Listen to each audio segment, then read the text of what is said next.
So good afternoon. Thank you for all of you for braving an earlier start to the conference than we typically have in getting here for our inaugural post-secondary education forum.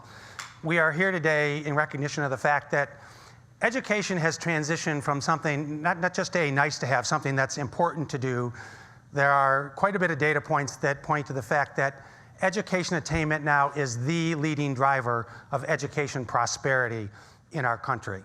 A couple of, I think, examples of that. Later we're going to have some data points that you'll have a chance to look at. But if you looked at the Amazon headquarters announcement, all 20 of the final locations that they announced have a higher percentage of adults with some kind of post-secondary credential than does Detroit. And shortly after Amazon's announcement, Mark Royce from General Motors, that's speaking at the Society of Manufacturing Engineers, noted that the future of autonomous vehicle production in the Detroit area is really dependent on the talent we have available. That'll be the determining factor as to whether that kind of work is centered in Detroit or elsewhere in the country or the world. So we have a lot of important work to dive into today. I want to set this all up by giving you just a little overview of what we're doing at the Chamber before we go into today's forum. So our education work at the Chamber is really kind of divided into three big buckets. The first is K-12 education policy, and I partner with our team in Lansing and with lots of other organizations, many of whom are represented here. As many of you know, we also administer the Detroit Promise Scholarship. And now more recently, we've begun to grow our work in the field of education attainment on a regional basis.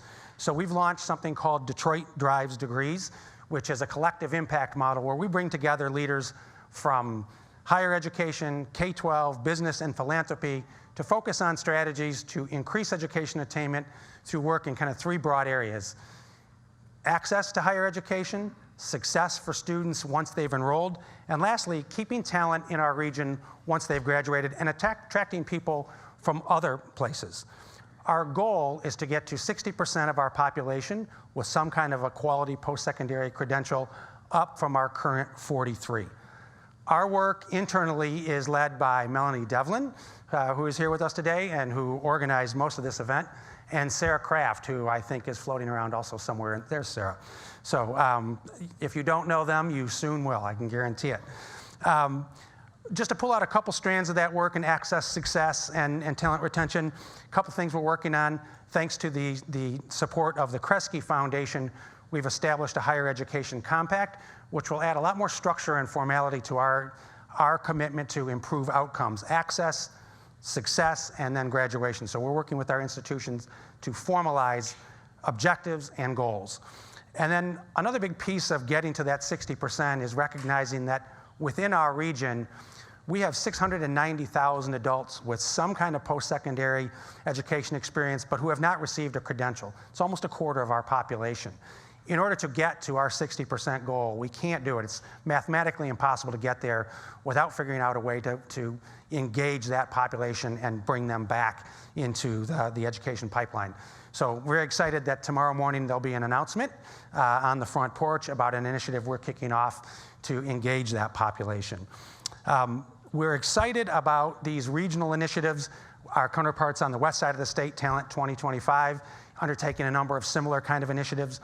But we know that we can't get there with kind of locally developed initiatives, no matter how many great partners we have alone. We really need to have our work underpinned by strong state policy. So that's the purpose of today, to really dig into what good policy looks like. And so just a quick overview before we get launched. We're going to start by looking at best practices from other states. We're then going to move into an overview of federal policy with U.S. Senator Gary Peters. We are then going to delve into a data walk. If you don't know what that is, I promise you, you're not alone, but you'll find it invigorating and interesting, probably more interesting than invigorating. We aren't going to work you too hard. And then we're going to wrap up with a discussion on policy priorities for Michigan. So we're excited to get this kicked off today. We're excited to really be expanding our programming here at the Mackinac Policy Conference in the world of education attainment. And so none of that happens without the work of our valued sponsors. So I'd like to bring up Tim Soughton for just a minute from Business Leaders for Michigan. He is their Vice President for Government Affairs and Public Policy. So Tim, you want to say a few words? Sure.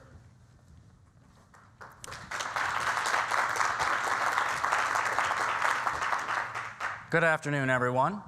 If you're not familiar with Business Leaders for Michigan, our organization consists of about 80 members. They are the chief executive officers of most of the state's largest employers, and altogether, our members employ about 400,000 people in this state from nearly every county in the state.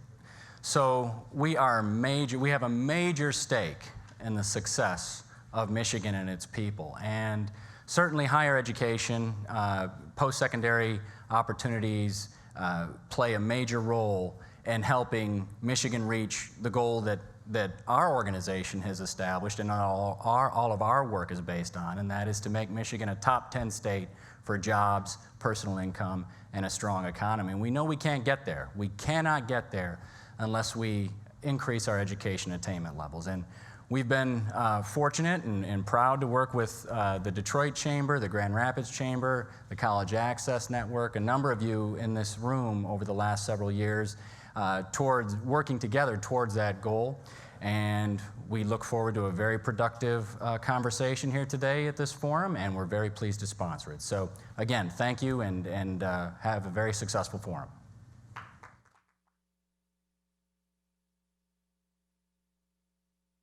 To the stage, Greg Handel and Chairman for But So Long, Dick Russell.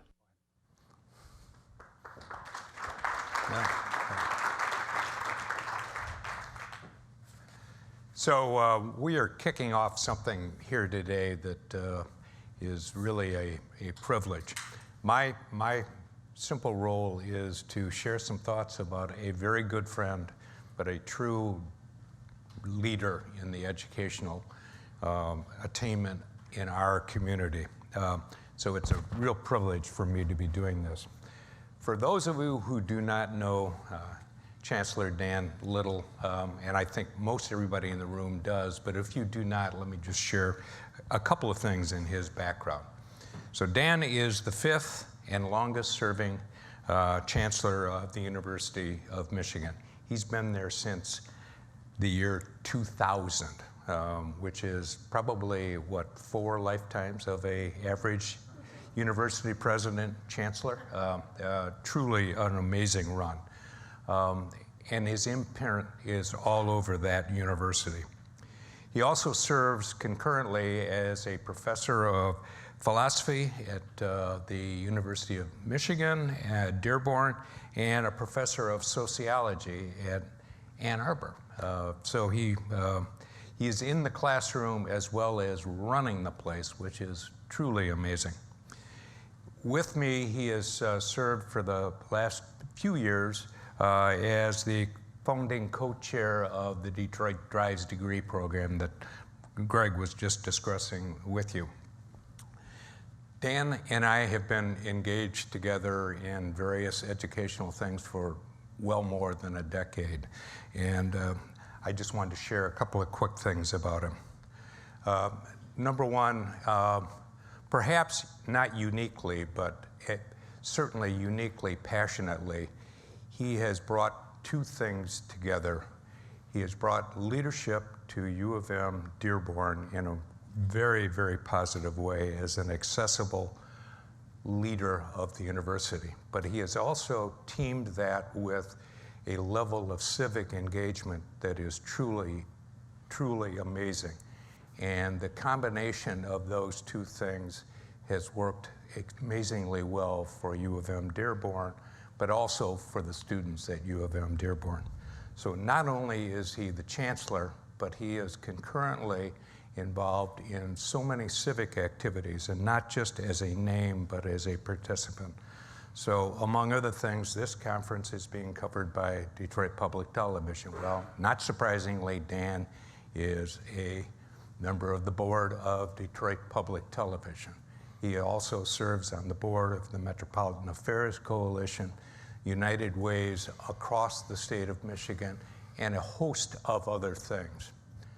His engagement in the academic and then the civic world has really permitted him to deliver a unique value to the students at his university. So this is collaboration 101. The second thing is that collaboration, though, is at the civic and academic level. The second area is his unique passion for his university, but in a very selfless way. So Dan has teamed, and I've watched it over the years, teamed with other universities and community colleges throughout our region in a very, very unique way. And it is this collaborative effort that has brought great fruit to our academic efforts. So it's a privilege to talk to you, Dan, but to share these thoughts with others. Greg? Yeah, I just want to follow up. I recognize that Melanie and Sarah are our staff leadership for Detroit Drives Degrees, Thanks. but we are a collective impact model. A couple of staff at the chamber really can't move the needle with respect to education. We need to engage our leadership from K-12, the business community, philanthropy, and higher education. So Dick and Dan have both been, long before we Detroit Drives Degrees, they were at the table and leading our efforts when we were known as the Talent Dividend. Before that, I think we had a grant from the U.S. Department of Labor, their Wired initiative.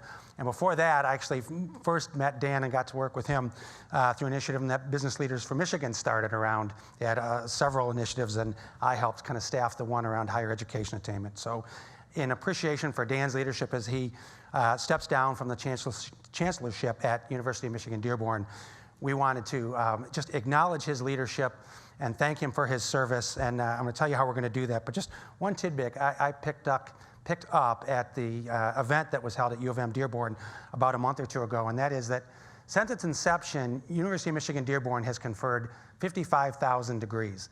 Half of those have been earned under Dan's tenure. I thought that was a really neat statistic. So, Dan, thank you very much.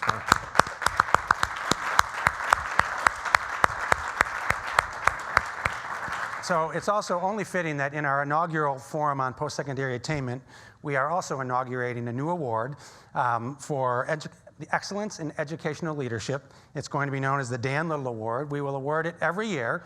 And because you are the first recipient, and it is named after you, you have set the bar very, very high for future awardees. So I'd like to invite you up to accept this award on behalf of Detroit Drives Degrees.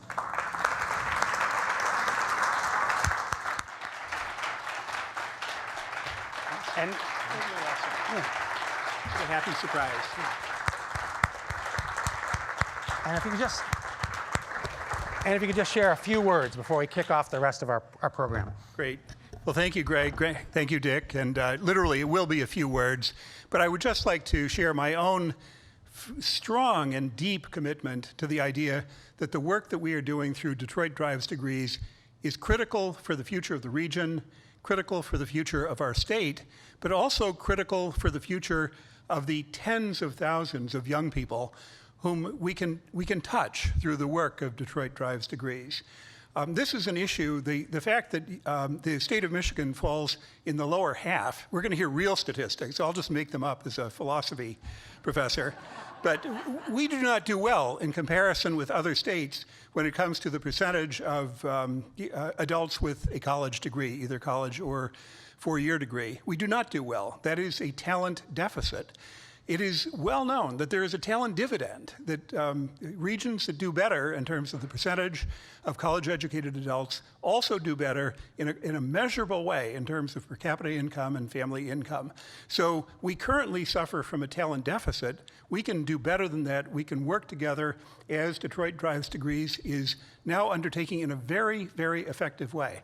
As Dick and Greg both said, this effort to form a collaborative partnership has been going on for at least 10 years. Detroit Renaissance was really where it started, and that is the predecessor organization. But in order to make it work, it needs to be a strong, forward-looking, and effective coalition, and that's what we've got now, thanks to the leadership of the Detroit Regional Chamber. The Chamber never gave up on the importance of talent, and I'm very proud of that. The last thing which I want to underline is that This is partly about economic growth and economic prosperity for our region. It is also about social justice for our region. So many of the universities in our state are opportunity-generating engines. University of Michigan Dearborn, the university that I have had the privilege of serving, half of our students are first-generation students. 42% are Pell eligible. And those numbers are not exceptional for most of the public universities in the state. To get a degree from Oakland University or Eastern University or the University of Michigan Dearborn, that is a life-changing circumstance. So when we do this work together at Detroit Drives Degrees, we're aiding the economic prosperity of our state, but we are also contributing to social opportunity, economic opportunity, and we can be very, very proud of that. Thank you very much for this recognition. Please welcome Strategy Director for Lumina Foundation, Haley Glover.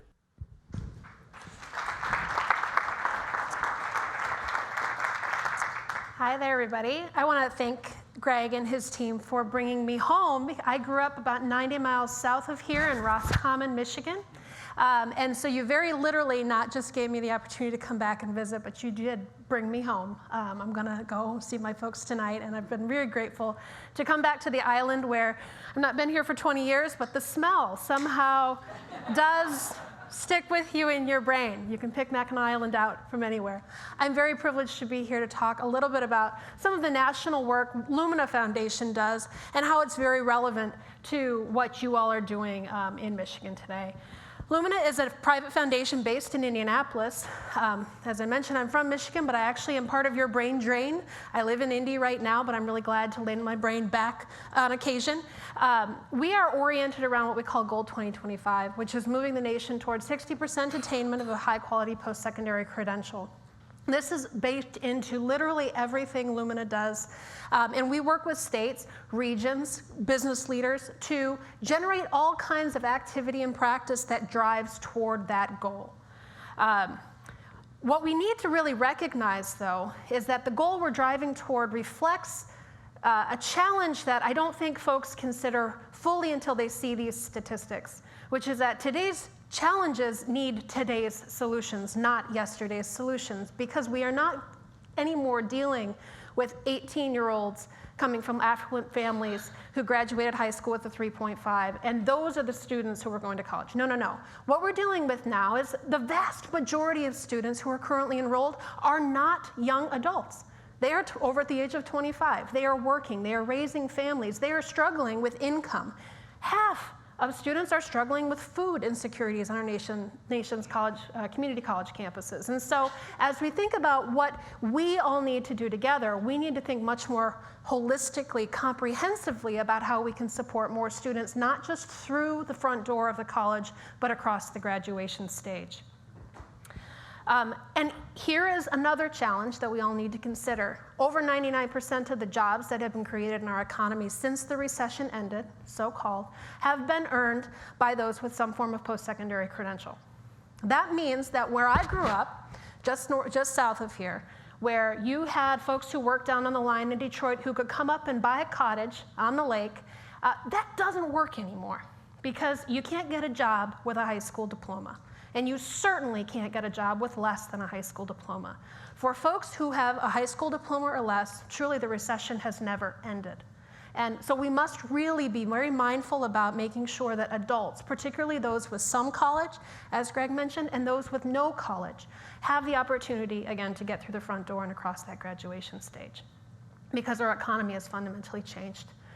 Here is some of your current supply and demand for our economists in the room. This is based off data from the Georgetown Center for Education and the Workforce. And what it shows is that even right now, with 18 months to go to 2020, these are the best projections we have on the demand for educated workers in Michigan's workforce. You will not meet your supply right now. In fact, the only area in which you have exceeded your demand is in your high school diploma or less population. So the time for change was yesterday. You currently fall about 600,000 people short of the goals you need for 2020. You also fall very short on equity, and there is no state in the nation that does not, so you are not in rare company.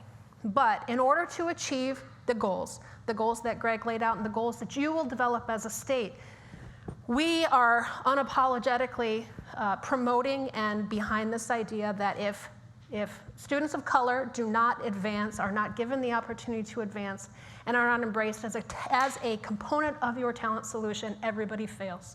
And so these are just numbers I hope you keep in your minds as you're addressing all of the rest of your work. So I ask you, what does Michigan's future hold? Your future doesn't look very different from Indiana's. It doesn't look very different from Ohio's. But you're going to be grappling with things, as you all know, that are beyond our comprehension. There's artificial intelligence, there's automation, there's robotics, there's political upheaval, the likes of which we've never seen. And so as you're thinking about your talent needs, you also have to think about, from a social perspective, what does your future hold? And I think this is where these other benefits, Greg referenced how important, actually Dr. Little mentioned how important the other benefits of higher education are. We know, of course, that folks with a post-secondary credential earn more. Great. We also know that folks with a post-secondary credential vote more. They volunteer more. They have better health. They smoke less. They have health insurance. They have all of these things that ultimately end to a very high probability of being happy. And I think as you operate in your societies, dealing with happy people is a heck of a lot more fun than dealing with unhappy people. So there's not a single, I think, positive attribute of our society that cannot ultimately be linked statistically to higher education. And there's not a negative aspect of our society that cannot be linked to lack of education. So we're talking about much more than earnings here. We also know that post-secondary education is uniquely situated to provide workers with the skills that they are going to need. A lot of folks will say, we just need people that can show up on time, be clean, not be on drugs. No.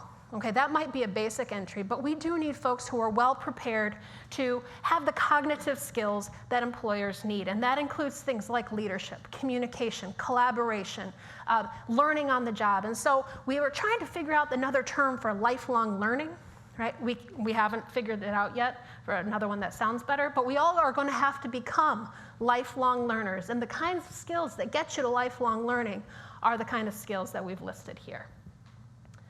So another aspect that Greg asked me to touch upon, which I think is just very interesting, is that your business community is actually already funding your higher education work to a degree that I don't think a lot of people recognize. 2 out of every $3 spent in the United States right now on post-secondary education are actually funded through the private sector in the form of education and training provided by employers or subsidized by employers. So, great job, business community. You're already doing the great work, even if you don't know it. What we know, though, is that about 60% of employers are providing some sort of tuition assistance, and they're providing a pretty significant amount, about $4,300. However, very, very few of them are actually measuring the return of those investments, and a very small proportion of learners, potential learners who are employed by those companies, actually know that that benefit exists. So just to tantalize you a little bit, Lumina did a series of studies within the last year or two with 5 major employers to determine what the return on investment for tuition programs was. What we found was that in many cases, across the 5, we have consistently positive results, meaning that no company lost money on educating its workers, right? In several cases, we found extraordinary results, where we learned in the case of Discover Financial, they made their dollar back and saved another $1.44 by investing in their incumbent talent. Same thing with Cigna. Got their dollar back plus $1.29 in savings. How did that happen? Take Discover, for example. Their workers who were the recipients of their tuition benefits programs were 21 percentage points more likely to be promoted. They were 9% more likely to be transferred. They stuck around, and they were less likely to be absent. So business leaders in this room here, I want you to consider how you can take the money that you are already spending and turn it toward Greg's goal, turn it toward Detroit's goal, turn it toward Michigan's goals, because it will pay you back. It will pay your society back, and it will pay your state back. And so I want to end on a note here. I like to use cartoons because they sometimes point to solutions and things more poignantly than we can do with words. This is from our friends in Albuquerque who got tired pointing fingers at each other and said, you know, who's in the middle of this circle where we're all blaming each other for the system's failures? And it's the kids, and it's the adults who've been left behind. And so one thing I want to tease, Greg just made a little reference to it earlier about tomorrow morning's announcement. Lumina Foundation has been investing in communities across the nation for a very long time, and we're very excited to partner with Detroit. And so I'm not going to steal any thunder from any announcements, but we see in Detroit markers of very exceptional work that we hope can actually inspire folks across Michigan. And so with that, I will wrap and be up for the panel. Thank you. Please welcome Chief Research Officer at the Tennessee Higher Education Commission, Emily House. That was a very excited announcement there. Oh my goodness. My name is Emily House. I am the Chief Research Officer at the Tennessee Higher Education Commission. We are the coordinating body for public higher education in the state of Tennessee. And I would like to echo Haley's sentiment. Thank you so much to Greg and his team and to the Chamber for the invitation to be here today. I am not a Michigander, but I kind of am a wannabe Michigander. I'm a Michigander by marriage, and I did my doctoral work at U of M. So the extent to which I can call this a homecoming is not quite to the level of Haley, but I'm happy to be here. What I want to share with you today is really just a piece of the Tennessee story. Tennessee has been very strategic and very intentional about setting our attainment goal, which I'll get to in a second. But before we even got to the point of setting a post-secondary attainment goal, we needed to do the hard work of really looking at the data to see where we are. So in 2013, when conversations started about setting a big, ambitious post-secondary attainment goal for the state, we needed to see where we were. And where we were in terms of post-secondary attainment was not pretty. Only a third of adults in Tennessee had a post-secondary credential, and that put us at about a 43 out of 50 in the nation rank for attainment. So, okay, but it's the Southeast, right? The Southeast typically has terrible attainment and very non-favorable outcomes on a lot of dimensions. We're probably doing a lot better than our peers, right? We were not. We were not. So when we think about economic development in Tennessee, we are not competing with 49 other states. We're competing with about 10, if that. So we really needed to be strategic, not only for the private good of the individuals who needed to earn degrees, but thinking about the public good and the economy of the state as well. So, all right, not looking great, right? 5 years ago, we had a long way to go and a lot of work to do. But there's always someone who's in the back of the room, whenever we're talking about education attainment, saying, well, not everybody needs to go to college, right? I mean, my kids need to go to college, but not everybody needs to go to college. So what happens to those students who do graduate from high school in Tennessee, but don't go to college? If you look at this middle row here, this is what happens to them. Now, to say nothing about what Haley mentioned about some of the externalities, right? You're happier, you're healthier, you're more civically engaged. This is really just looking at wages. And if you look at those from the graduating class of 2011, high school class of 2011, who do not do any kind of post-secondary work, on average, their salary is about 10 grand a year. So if anyone wants to talk about why people do not need to go to college, if anyone wants to be that person in the back of the room, I hope this changes your tune at least slightly. So we looked at these very sobering data points, right? I work in research, I operate in data. These were very sobering, and I had the privilege, if you want to call it that, to share these with people. But then we engaged very strategically with employers across the state, thinking about what are employers' needs, what is happening in terms of their recruitment, in terms of the skills of their employees that they're looking for, and there was found to be a lot lacking. From the employer's perspective, they had vacancies and they had jobs available that they were not able to fill, because to say nothing of soft skills, people did not have hard skills that were needed for any of these job vacancies. So this is just a handful of the employers with whom we engaged. And I think, if anything, many things came out of this attainment goal setting process, but I think one of the most important and critical things that came out of it was this interaction that was very intentional and very explicit between higher education in Tennessee and the workforce. And again, this is just a handful of the employers with whom we spoke.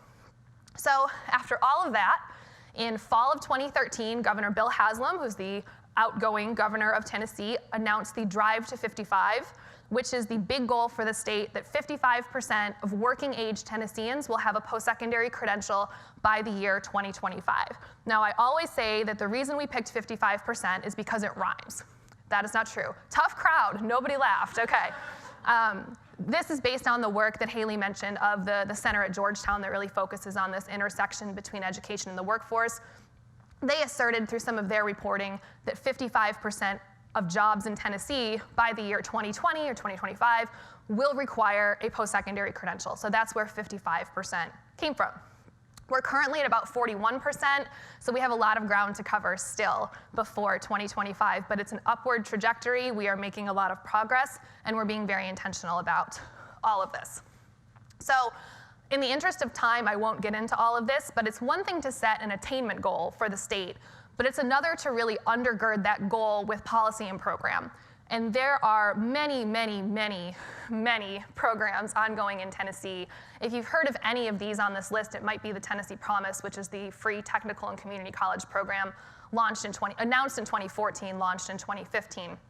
But I'm happy to talk offline or during the Q&A about any of these initiatives, but they really range from making sure students of what we call traditional age, though that's not really the traditional student anymore, students of traditional age are prepared, all the way through re-engaging with the million or so adults in Tennessee with some college, no degree, all the way to being very explicit in aligning with the workforce. So I'm happy to talk about any of those particular initiatives later on.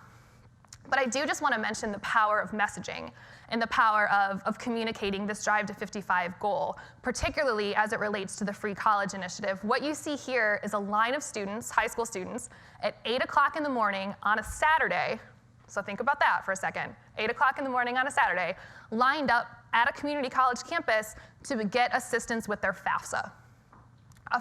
Filing the FAFSA is a requirement of the Tennessee Promise, and these students were coming to campus to get help with their FAFSA to get that very burdensome form filled out. So I think this is reflective just of some of the culture that has changed in Tennessee.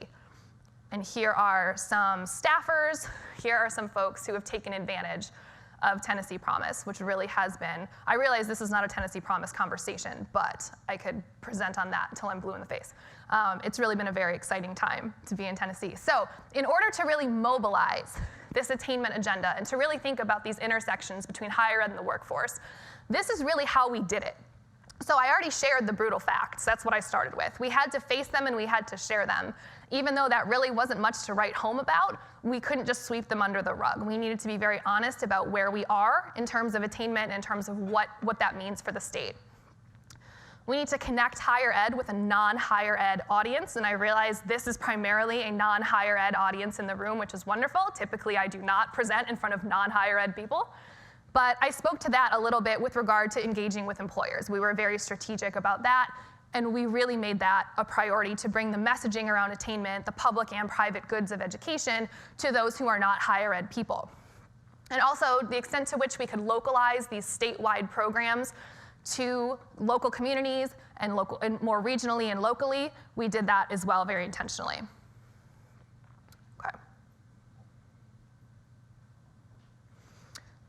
Something that SHEO agencies, so THAC is a SHEO agency, we're the state higher ed executive office for the state, they're not often very good at media, at PR, at really bringing a message forward. So something we've tried to be very, very strong about since the launch of the Drive to 55 is making sure people know what the Drive to 55 is. So this picture of me is at Arizona State University talking to administrators and students and faculty at Arizona State. The picture to the right is Mike Krause, who's the executive director of THAC. You can't really see the camera, but he's speaking to media on the floor of the state Senate. So really just engaging in ways that are not very traditional for state agencies, at least in Tennessee, let alone a SHEO agency. We've also tried to be very strategic with our social media presence. Also, with regard to localizing data, the extent to which we can provide, so this is the world that I live in, right? I'll put my researcher hat on. The extent to which we can make data accessible and usable to communities, to policymakers at the local level has really been paramount to some of the buy-in that we've gotten around this attainment goal, around all of these programs that we've launched. I realize it's difficult to see, But what this is a screenshot of a one-page data profile that we prepare for each of Tennessee's 95 counties. And they're all available on the THEC website if anyone is interested. But if you look at this, there is no Greek on this. There are no regressions on this. This is data that is usable and actionable to those in a community. So we try to be very transparent about that, and we try to make that accessible to anyone who could use it. Very briefly, since the launch of the Drive to 55, we have seen an explosion in FAFSA filing. Tennessee is the #1 state in the nation for FAFSA filing. Louisiana is nipping at our heels, but we are still #1 as of today.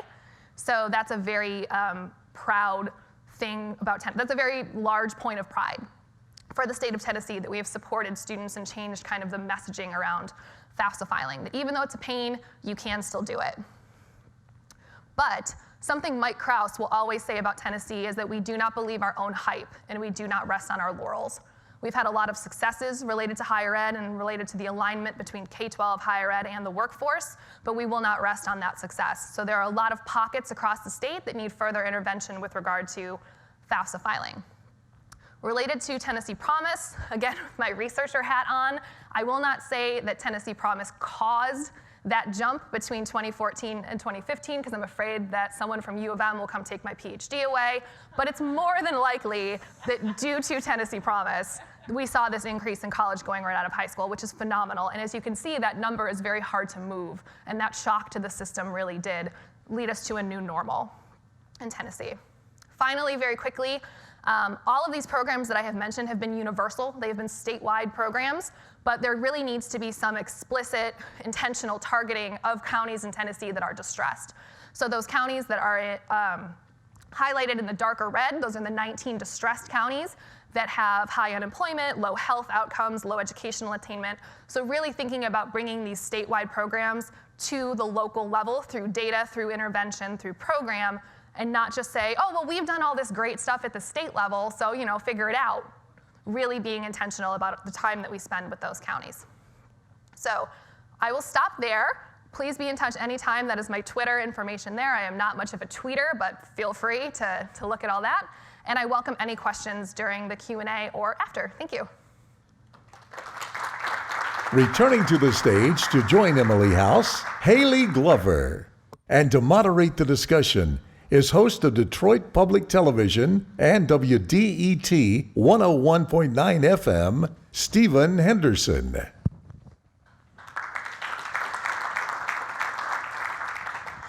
So I want to start with you, Emily, because I have a lot of questions. Great. After that presentation. Talk about the political environment that produced this effort. I mean, Sure. Tennessee is a pretty red state, but there are blue pockets, I know, there. Tell us what the political cooperation, I guess, Sure. looked So like. 2 points on that. So when we talk about Tennessee Promise in particular, the free college program, there was a model for that existed already locally and then regionally in Tennessee. So we were not reinventing the wheel with regard to these college access initiatives. However, I think the framing around these issues that was the most critical for this across the aisle collaboration was that of engaging with the workforce and really thinking about this as a workforce initiative rather than, to Dr. Little's point about social justice, that's obviously a huge, huge, huge piece of this, but really thinking about the other side, which is this workforce development. And if we have an educated workforce, businesses will come in, current employers will do better in their businesses.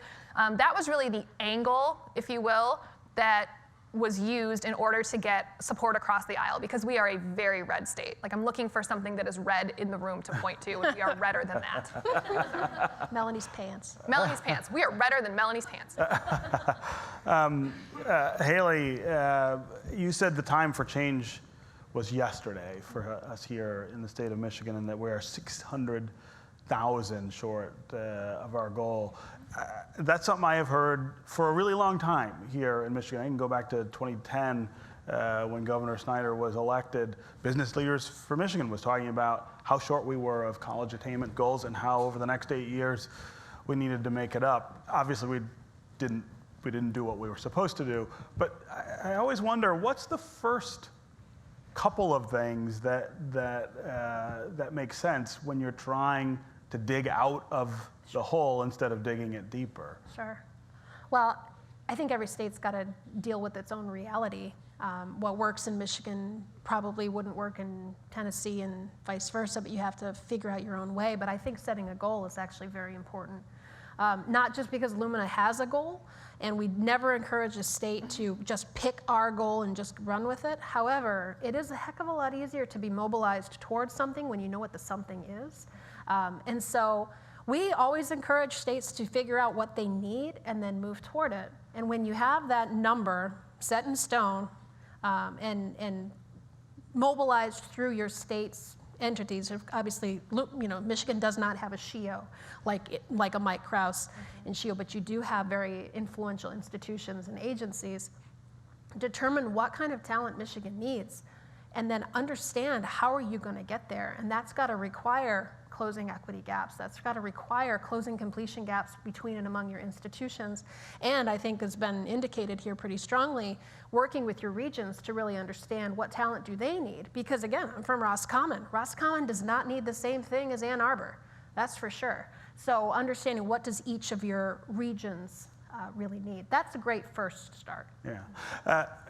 I also worry a little about, and Emily, you touched a little on this, the idea of this being defined as talent development for workforce, right? In some cases, that tends to sort of downplay, I guess, the value of a liberal arts education, for instance, for people who might not think college is the automatic next step from them. How do you guard against that? Both of you can answer, but Emily, why don't you? I'll go quick and you can answer. I think when we talk about the initiatives related to free technical and community college in Tennessee, it's never meant to be, it is a universal program, yes, but it's never meant to be Tennessee Promise for everyone and no one should go to a university. The margin on which we are operating is not that student who is going to go to Vanderbilt encouraging that student to go to a community college instead. It's more the margin of students who might be trying to decide between a 2-year or a 4-year institution in terms of what's the best fit for them, as well as those who are on the margin of not going at all. And that's really the most critical margin. So talking about the need for community and technical college to be affordable, and that really being the crux of a lot of these initiatives does not mean to imply that we're not concerned or advocating for 4-year degrees as well. Sure. And I would say that what the thread that I've seen work in a couple cases, and not every case, is the difference between preparing for a job and preparing for work, right? What college does and what post-secondary credentials do does not say, I'm preparing you to turn a widget. They say, I'm preparing you to do that and adapt a new way of turning the widget and elevate and communicate and collaborate and do all of these things that make somebody an effective person and worker. Because it's very difficult in this nation to be an effective member of a community if you don't have a job. That's the social contract that we built, right? Whether that's good or bad. And so preparing somebody for work is what colleges and universities do, because work is the context in which we all live. But I would also say that on the side of the promise, I think it's very important that we make sure that when we're deciding what kind of programs students get access to, we never ever say that low income or eligibility for a promise should dictate your future path. Because how many of us in this room are doing precisely what our college degrees majored in? I'm an English teacher, and I have a master's degree in liberal arts. What do? I give money away at a foundation, right? And so we should never, ever condition somebody's future on the resources they have in their pocket today. We need to make really sure that all of our programs are directing students with the appropriate information toward where they can flourish, whether that's in technical credentials or bachelor's degrees and above. Okay, we're going to take some audience questions. I don't know what the process is for it, so just stand up and shout out. Ishmael, you may go first. Yeah, I'd like to talk for a minute about opportunity. Hold on, I've got a mic. Oh, there it is. I'd like to talk a minute about opportunity or disconnected youth. These are young people between the ages of 18 and 30. In the city of Detroit, there are 30,000 of them. In the country, there are 6 million of them. And we don't make progress without them progressing. Yet the focus on them nationally and locally has been small. What kind of things do you think can make a difference in terms of that population? So I think that's an excellent question. And to Greg's point earlier, no state will meet, or city or region will meet any kind of attainment goal without that population. So something we've done in Tennessee that unfortunately gets a little bit less publicity than the Tennessee Promise is a program called Tennessee Reconnect, which is essentially free community and technical college for adults. So any adult who does not have a credential, be they between 18 and 30 or 40, 50, 60, and they don't have a credential and they want to earn one, they can now earn one at a community or technical college in the spirit of Tennessee Promise. There are some programmatic differences, but to Haley's point earlier about what the student in higher education looks like now, it is not always that 18-year-old. So we're trying to be very strategic with that group as well. Right. Well, there's been some great work with the Aspen Institute and Jobs for the Future and other national initiatives that have focused at a local level to try to support opportunity youth. By their very nature, those young people are disconnected. They're not in school and they're not working, so they're very hard to find. And so what we see is that a lot of the tried and true solutions that work for connected youth or connected people just don't work, because you can't open a center and expect for people who don't work or go to school to find it, right? So we have seen some promise in Boston with their reconnection centers, where they actually have employed former opportunity youth themselves to go out and re-engage and be, because it's a ground game at its most basic level. But I also think that as we think about the higher education angle, simply saying to these opportunity youth, go to college, that's an insufficient solution. We're seeing some great promise out of work-based learning programs. Starbucks, for example, did a wonderful program under the leadership of a guy named Blair Taylor to re-engage opportunity youth, to get them employed and then use employment as a leverage point to further education, which can enable them to grow. So insufficient answer, because I think there's still a heck of a lot of room to grow and find better solutions. Well, and kind of as a follow-up to that, can you achieve what you need to achieve in communities like what Ish is talking about there without changing the way we approach K-12 funding, K-12 focus, this idea of everybody gets the same and you do the best you can with it? Is that something Great question. that we got to re-examine? That is a very good question. I would say that this entire spectrum that we're talking about is often quite siloed, right? K-12 is often very siloed, higher ed and the workforce. And I mentioned the interactions between higher ed and the workforce, but there's also been a lot of interaction between K-12 and higher ed. So really just making sure everyone is represented at the table to make sure everyone is on the same page. Now, in Tennessee, that page is around this attainment goal, and I really cannot say enough about the work of the governor, the work of the legislature, the work of the Higher Ed Commission, the work of the Department of Ed, to really align, the Department of Labor and Economic and Community Development, to really align around this goal. So I don't have an answer to your particular question other than to say that this is not a siloed type of situation, and we do not treat it as such in Tennessee. It's not a student graduates from high school and it's like, well, see you later. Student graduates from college, well, see you later. Like, we're viewing this as a very explicit pipeline. Right. Well, and that cartoon that I showed, very clearly said, colleges cannot keep pointing the finger at the K-12 sector and say, you're not doing a good enough job for us, when we know very clearly that colleges and universities are not transparent entities, especially when it comes to things like placement exams and cut scores and entrance and all of these factors, right? As well as the costs that students incur in getting there. And so, I'm not going to say what I think the K-12 sector should do. I'm not going to wade into those murky waters. However, I will say that on the higher education side, yes, higher education institutions should absolutely know who their feeder high schools are and do everything in their power to make sure everything is as transparent as possible. But the other thing I would say is that 18-year-olds are not a growing population in this country. And so post-secondary institutions have to get a heck of a lot better in supporting adult learners as well as complementary populations, because that's going to be ultimately what keeps the doors open. Yeah. Other questions from the audience? Hello. I just wanted to ask, how do we stay positive about encouraging, the one thing it sounds like you're doing is being very positive about all students going to college.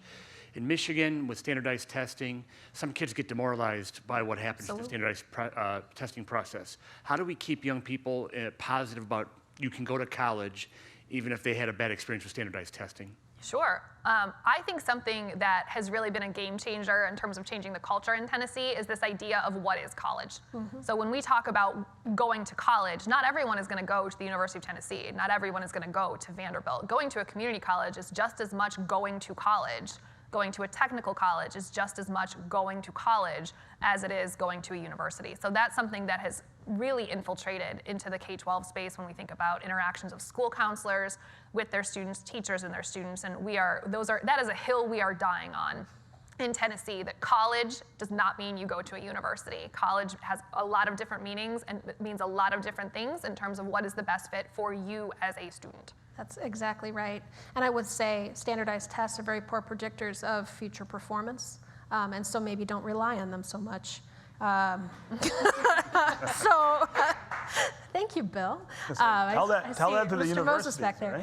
No, I think as we think about placement policy, there's great work happening in California around, and they call it multiple measures, which essentially says if you look at the statistics, your placement exam or your SAT score or your ACT score is actually very marginally predictive about how the student actually ends up doing in that first college class. So they use things like GPA alongside your test, and that helps mitigate some of the poor test taking or anxious or whatever factors go into that standardized test performance, and is a much, much better predictor of future success.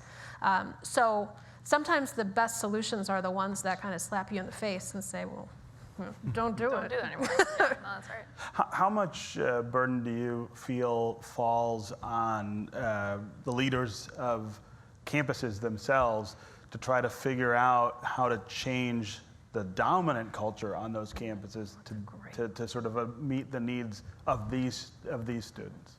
I hope it's not a burden, but I can see how it could be perceived as such by a leader. I think really the alignment around this goal in Tennessee has been all hands on deck, and for the most part, everyone has bought in. Now there are pockets of particular institutions that have not bought in quite as completely, but I really think this rallying around this big goal and knowing that it's not just about the state. I work for the state. I often talk about the good to the state, but really thinking about this private good, and you are changing the lives of students by giving them a more affordable opportunity, or really ensuring that there are conversations about what is the best fit for those students. So I think a lot of this is happening on the campus. I think it's really just a matter of being responsive to student need rather than it being a burden per se. Yeah. And the only thing I would add to that, I mean, it shouldn't be a burden, it should be an opportunity. That's right. That post-secondary institutions view every student who comes through the front door as an opportunity to build their skills, build their earning power, build their capacity as a citizen, right? And that every student who doesn't walk over the graduation stage is a tragedy, right? And that's, I think, how we all have to view this work. But as an institutional leader, you have to be brave. For whatever reason, you have to be brave to do this kind of work right now. Because sometimes you don't get supported from it by your alumni or by the U.S. News and World Report rankings. Don't even get me started on that one. Or your board, or whoever your stakeholders are. But I do think that we're seeing more and more and more wonderful leadership coming out of post-secondary institutions that say exactly that. Every student who comes to my door is my responsibility, and they are the ones who I answer to, not a ranking, not. But if that's not a burden, it is a big change, right? The way that they're doing it now. Absolutely. And so it asks a lot of them. It asks a lot. And it actually helps when you have supportive state policy that can either provide institutions with cover, incentivize their behavior in the right directions. And so while it doesn't necessarily require it often, right? There's a lot of post-secondary institutions doing things in spite of state policy. But it does help when it's the right kind of state level work. Other audience questions? How important is transparency?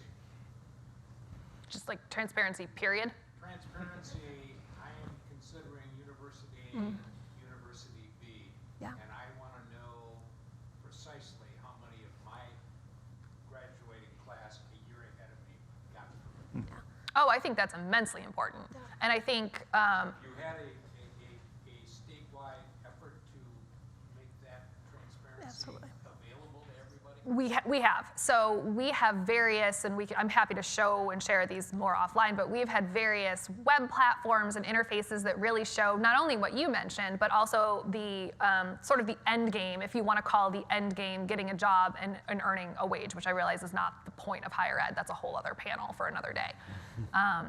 But we have tried to be as transparent about that as possible. And I think to the point I made earlier about the county level profiles is it's one thing to be transparent, but it's another to be accessible. And you have to make sure that what data and information you're putting forward is actually consumable by someone without a degree in statistics.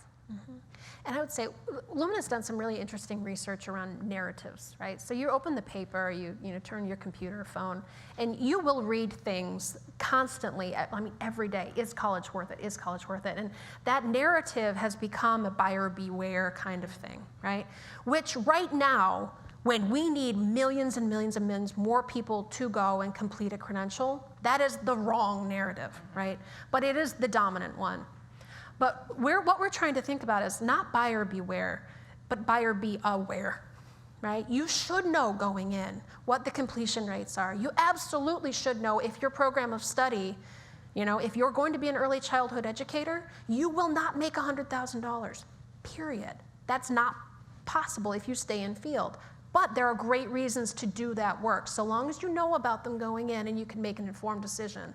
And I think where our systems have really fallen down is that we've not been transparent. We've not connected data sources across the silos that Emily was talking about, and we have let students, stumble into pathways that either result in them not completing, result in them completing in way too much time and money, result in them completing credentials that they turn around and say, wait a second, I didn't know what that was. And so more information is always better, so long as it's accompanied by a holding hand or some sort of way for a student or learner to engage with it, because information by itself is just that. It's not decision-based. I think we had a question over here. Good afternoon. I was listening to Mr. Henderson's show on the drive up this morning, and Good for you. One of the persons that he was interviewing was talking about how the state has been challenging whether or not students in Michigan actually have a right to a quality public education. State Constitution says that you get a public education, but there's evidently debate on whether or not it gets to be quality or not for all students in the state. So I'm curious to know if of the top performing states from Haley, if there is a correlation in those states between having a right to that quality education there, or is it they're just doing the right thing and better funding and better implementing how they run their state systems? I'm actually not equipped to answer that question, but that is fascinating, and I will go back to my desk and nerd out for a little while. Yeah, I don't know that. But that's a wonderful question. I think it's something we should be talking about here in Michigan a lot more than we are. I'm trying to think of the interview that you're referencing, but I do remember that conversation and not getting a great answer on the show either. So we came up short everywhere. Well, I mean, I can say just briefly from the higher ed perspective is that even though through these programs we have more and more students going into higher ed from out of high school, we're engaging with adults more and more, the funding in Tennessee is contingent on quality. You have to get those students through to get your money from the state, and then a piece of that has to do with quality assurance, and the performance funding is not just you're getting them through and you're just signing and rubber stamping. There's a quality piece of it. So that has nothing to do with your question, but I think as we think about strategies to get more and more students enrolled, there needs to be some kind of lever, be it a carrot or a stick, that ensures that there is quality. Yeah, and we would 100% agree with that, and also go farther to say we actually need to understand what quality means, right? Because quality and accreditation are not the same thing, and that's how I think we've treated it as a system for a really long time. So a lot of our work is geared toward understanding what are the learning outcomes associated with it.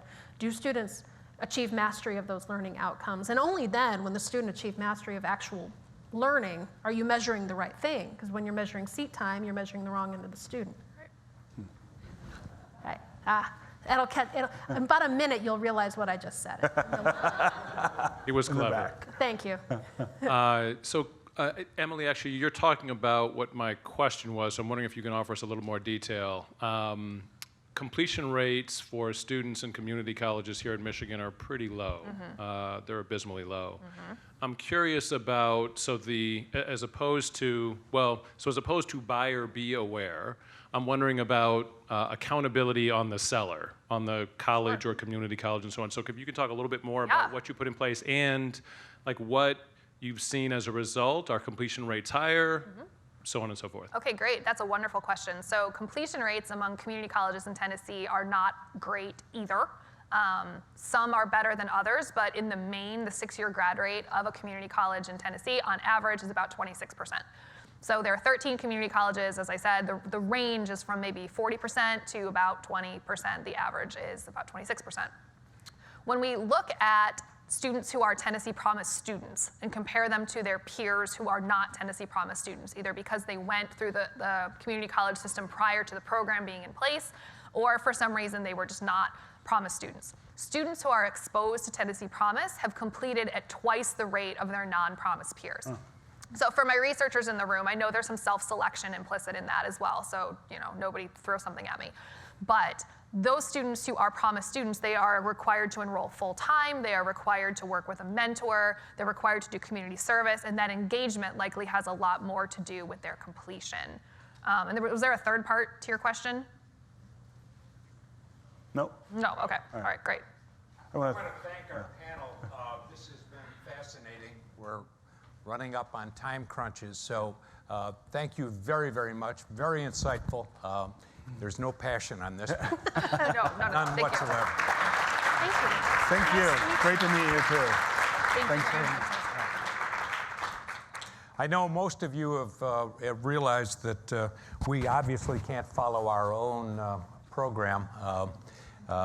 Bill Moses' plane was delayed, so he will be with us later on. It's not that we have skipped the Kresge Foundation. Bill's plane was delayed, so he'll be with us later in the afternoon. It is my privilege to introduce somebody again who doesn't need any introduction in this audience. I'm talking about Senator Gary Peters, who I didn't know this about you. I should have known it, but didn't know that you're the son of a public school teacher.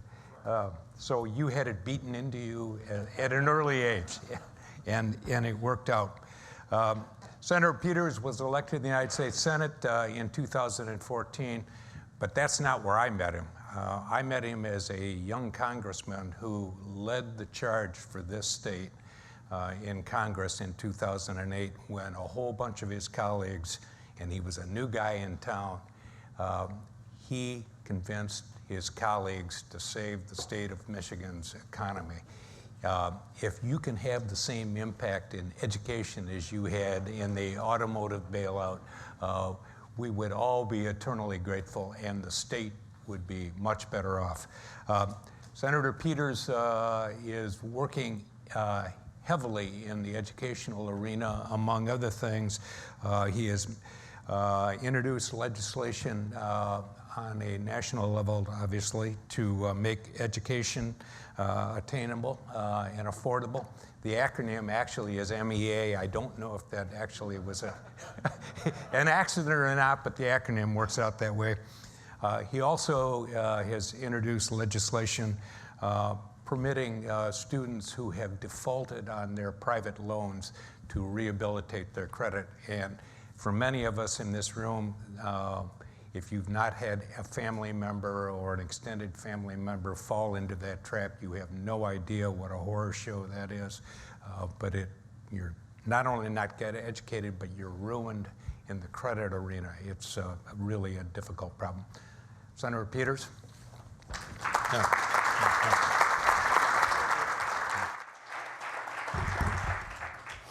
Well, thank you, Richard, for that warm introduction, and thank you for the shout out to my father as a public school teacher. There isn't any better education than having education every single day in your home, although my mother had a big part in all of that as well.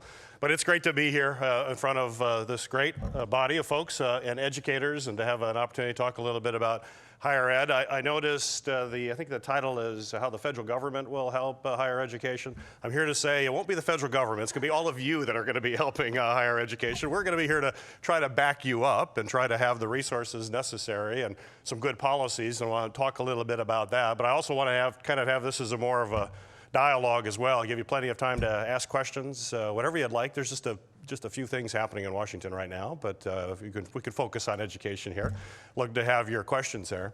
But I'm really excited to have an opportunity to have that kind of dialogue, not just here, but as we spend the next few days here together, because as I just want to put this in the context of where I see this country going. We talked about the auto industry. I mean, we're on the verge of something that is as significant to the auto industry as when the first car came off of the assembly line. And that's with self-driving automobiles, autonomy. That's going to be part of a panel that I'm going to be on tomorrow. We're writing legislation to help the policy environment to allow that to go forward. And what that means for our state, what it means for our country is dramatic. And it's kind of, in some ways, it's very elegant, because as you see self-driving cars continue to develop very quickly, it really requires machine learning and artificial intelligence. Really, probably the next big thing to hit the world will be AI and how it transforms everything that we know about the world we're in. And many folks in California will tell you it's the automobile and the self-driving car that represents the moonshot for artificial intelligence. So when you think about what happened in the last century, at the beginning of the last century, it was the automobile, it was the assembly line, mass production that changed everything about America, created the American middle class, created how we organize our society. And now, fast forward to this century, the beginning of this century, once again, it's the auto industry that will be the center of that. And now our goal has to be to make sure Michigan continues to be the center as it was back in the last century, and that's a big thing that I focus on, and why we have to get it right, and all of you have to get it right, and we're going to do everything we can to help you. Because I think the implications are certainly much broader than just for our country or for our state as well.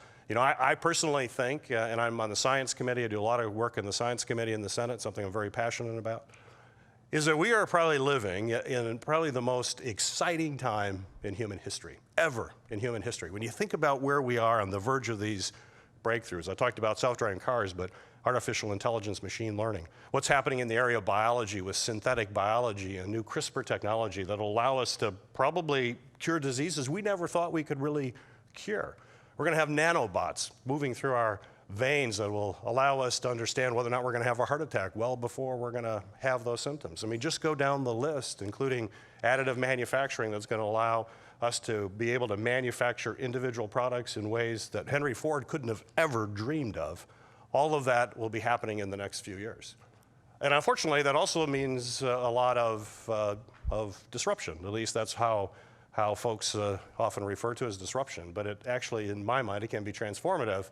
But we got to get past the fright, because it can be scary. And I think we're seeing that in our politics right now. Some of the craziness that we see in our political world is, in my mind, driven a lot by some of that fear of what the future holds. And folks who see all of these changes, all of that happening so rapidly, and it's going to continue to accelerate, and folks don't really know where they fit in that, and more frightening, in many cases, where their children are going to fit in as they go forward. And that's where all of you come in. How do we plot that path? How do we make sure that those folks have a place where we know a lot of jobs are not going to be around in the future? But I'm not a job apocalypse guy that thinks all the jobs are going to disappear. We'll have all robots doing it. We are going to have a lot of AI, but humans are going to be part of it as well. But they're just going to be extremely different. We have no idea what they're going to look like. But what I do fear, and I'd love to have your comments, is that although we'll have jobs, there's going to be an even greater gulf of inequality in this country, as you have very high-end jobs, folks who are able to achieve some of those because of the tremendous higher education opportunities that you provide, and then other folks who don't have those opportunities. And that's going to, when you think about artificial intelligence taking jobs like physicians and attorneys and advanced designers, these aren't just manual jobs as we've seen displaced in the past from automation. It's going to make us rethink how our society is organized.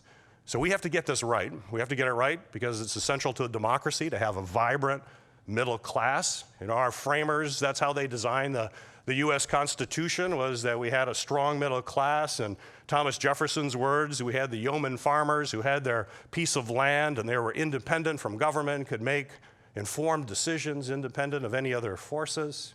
You had Madison worrying about partisanship and factions splitting a country. I mean, our Constitution is based on middle class, vibrant middle class, where folks have those opportunities. And I'm worried that that may not be the future for too many people, or enough people rather, if we don't get it right. Now, when I step back a little bit for Michigan too, as to where we are, we know things that will change dramatically with self-driving cars, but another area that I work on a great deal is with the Department of Defense. I serve on the Armed Services Committee. We will know warfare is going to change dramatically in just the next few years. In Michigan, we're uniquely placed in the fact that we also have advanced research for the Department of the Army with TARDAC and the incredible research that's being done there. And I bring this up because I just want to put out a point, and then I'm going to mention a couple things that were mentioned for higher ed, then open it up. Is that I've been real concerned, and we should all take this as a warning signal as folks in Michigan to make sure we're positioned, is that the Department of the Army was working on creating a futures command that's going to realize that the warfare is going to change. A lot of the innovation that is occurring is not occurring in the military. Certainly we have great innovative places there like DARPA, that incredible research is done, but a lot of it is done in the commercial sector now. Just think of AI. It's not going to be done at the Department of Defense, it's going to be done in Silicon Valley and other places. Processes have to change dramatically. The Army's past record is it takes about 16 years to develop a new weapon system. 16 years? What do you think the world's going to look like in 16 years? So they're going to do a new futures command located at a place where all that energy is happening. And of course, I thought greater Detroit area is exactly where it should be. Secretary Mattis, when he was before the Association of the Army, listed 4 places in the country where things are really happening. He mentioned Boston, Austin, Silicon Valley, and Detroit. Actually, Michigan. He mentioned Michigan. So we were in the top 4, according to the Secretary of Defense. The Army puts forward their Futures Command, top 20 finalists. Michigan's on the list, top 20. Thinking, well, we'll do well. You know, Mattis thinks we're in top 4, and you look at what we have. We didn't make the top 15. We were cut when the next 15 came through. And the thing that was interesting about this, and this is why it's a whole of government approach and why we have to think, there was a panel talked about liberal arts education, thinking broadly, not just about technical aspects. They used 4 criteria to determine where to put this Futures Command. One is talent, and Michigan actually does very well. We rank round 7 in talent. The next was innovation in our universities, do very well. We were 9th in the country of these great centers. And the third one, let's see, the third one was STEM education, the amount of STEM education available for K-12, and we ranked 7. So those were all great. And if you actually scale them all down versus our competition, we were in the top 5. Then unfortunately, the next category for us is they had lifestyle. And lifestyle, they looked at the AARP list of lifestyle, and it blew us right out of contention. And what did they look at? They looked at obesity rates, they looked at smoking, they looked at high school education attainment, they looked at health care, making sure everybody has access to health care. They looked at income inequality. I mean, you look at all of these factors, we weren't there. And that's simply unacceptable. There's no way that we can't be there, but we have to be focused, because if our Department of Army is making decisions based on that kind of metrics, guess what? So is Amazon and other big companies that we want to be able to attract here, that we've got to do this right. And education is first and foremost on that as we continue to move forward. So on the time remaining, I'll just mention 2 pieces of legislation. One that just passed the House and will now be signed into law is the loan forgiveness. You know, the problem with students who have private loans, if you're going to default on a loan, it tends to be right when you get out of college because you haven't got a job right away, or the first job you get may not pay as much money as you'd like. And so you default on that loan. And as all of you know, you default on a loan, that gets on your credit report. That affects you for pretty much most of your life, or certainly for the next few years until you can reestablish it. Make it difficult to buy a car, to rent an apartment, et cetera. So the legislation that just passed now says that if that student goes back to that bank and negotiates a payment plan, and once they've made 6 to 7 months payments on time, then it's taken off the credit report as if it never, ever happened. So it'll give students it's really a second chance to move forward. Also, we're working on legislation to be able to deal with refinancing, to give students the opportunity to refinance these government loans as well at much lower rates that don't make sense, with rates much lower than what they were before, to help people, get started. Because we can't have a situation with so many of our students with debt who are then unable to buy homes and get started in their lives. It's going to be an essential feature going forward. I've already taken more time than I wanted, so now I've left very little time for questions. I apologize, but I'd love it. But I'd love to take some questions.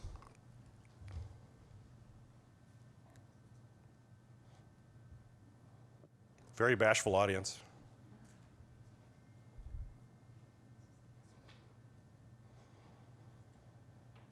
Is there an appetite nationally in Washington to do anything for funding of education? It's tough. I mean, I'll give the true. It's going to be tough for resources. So, and it's going to be. It's right now, given the current makeup of the legislature right now, with Congress, it's hard to get spending. We have a large deficit that just got a whole lot bigger because of a tax bill that passed. And folks are saying, well, now we've just added $2 trillion potentially to the federal deficit. How are we going to be able to invest not just in education, but in things that I'm and everybody here is passionate about, like infrastructure, roads and bridges and broadband internet for everybody? We've got to make those fundamental decisions, but it's going to be tough. So where the process is and where we're working is, how do we target some of this? We will have a set amount of money, but how do we target to kind of focus some long-term needs? I mentioned STEM education, which all of you are all passionate about, but in the American Innovation and Competitiveness Act that I authored with Cory Gardner, was bipartisan. We still do bipartisan legislation every now and then, and it creates grants for STEM educators to have the kind of professional development for teachers in K-12 programs, and to be able to attract more folks to go into education who have those kinds of backgrounds. So those are the kinds of funding that we can hopefully kind of achieve, is where we find those areas that the federal government can be helpful when it comes to both higher ed as well as K-12.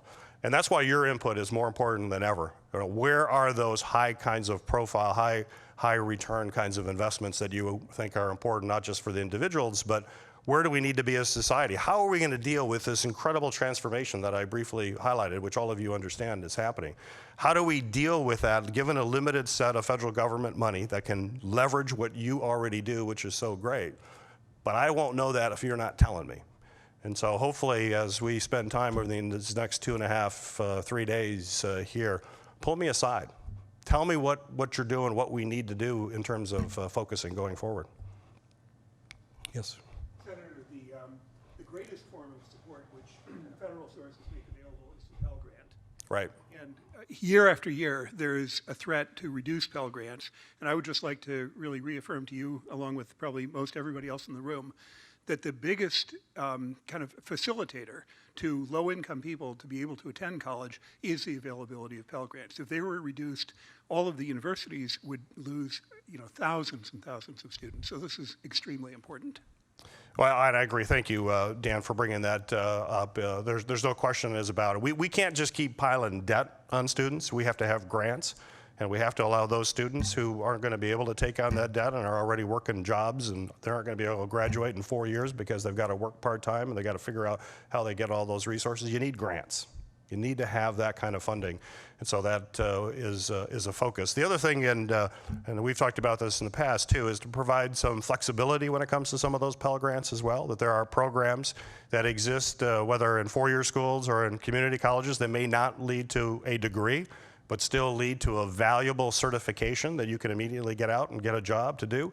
Pell Grants should be used for that money as well, which is an area we're working on. Senator, you mentioned before that we fell out of the list in terms of the Center for Warfare, the new one. And I know you've continued to work on it. Is there any chance that we can be put back on that list? Well, we are back on. I cajole the Secretary of the Army, and we are presenting a packet now. MEDC is working on the packet. Because the thing that drove me crazy, too, is we had those 4 criteria that I mentioned, and the lifestyle put us out. But they did the next criteria, now that they got the 15, the next one is cost.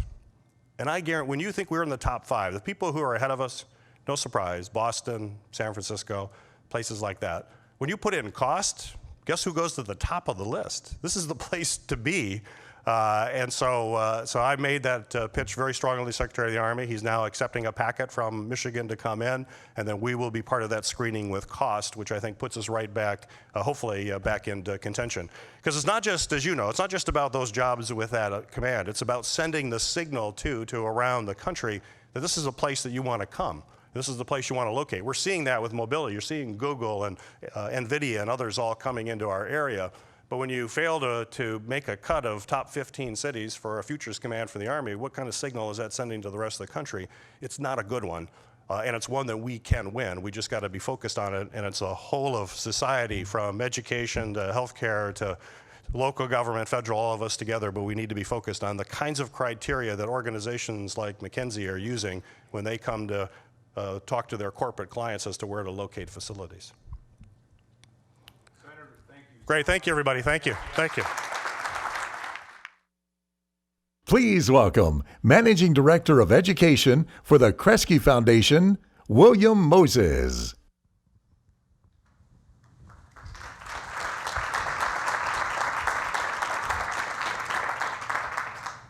So I was originally meant to welcome all of you to this afternoon.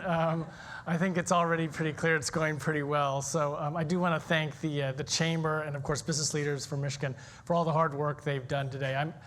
I'm really excited, actually, about this, to see talent, higher education, post-secondary education prioritized like this at Mackinac. I think it's really critical for the state of Michigan, for the city of Detroit and Metro Detroit.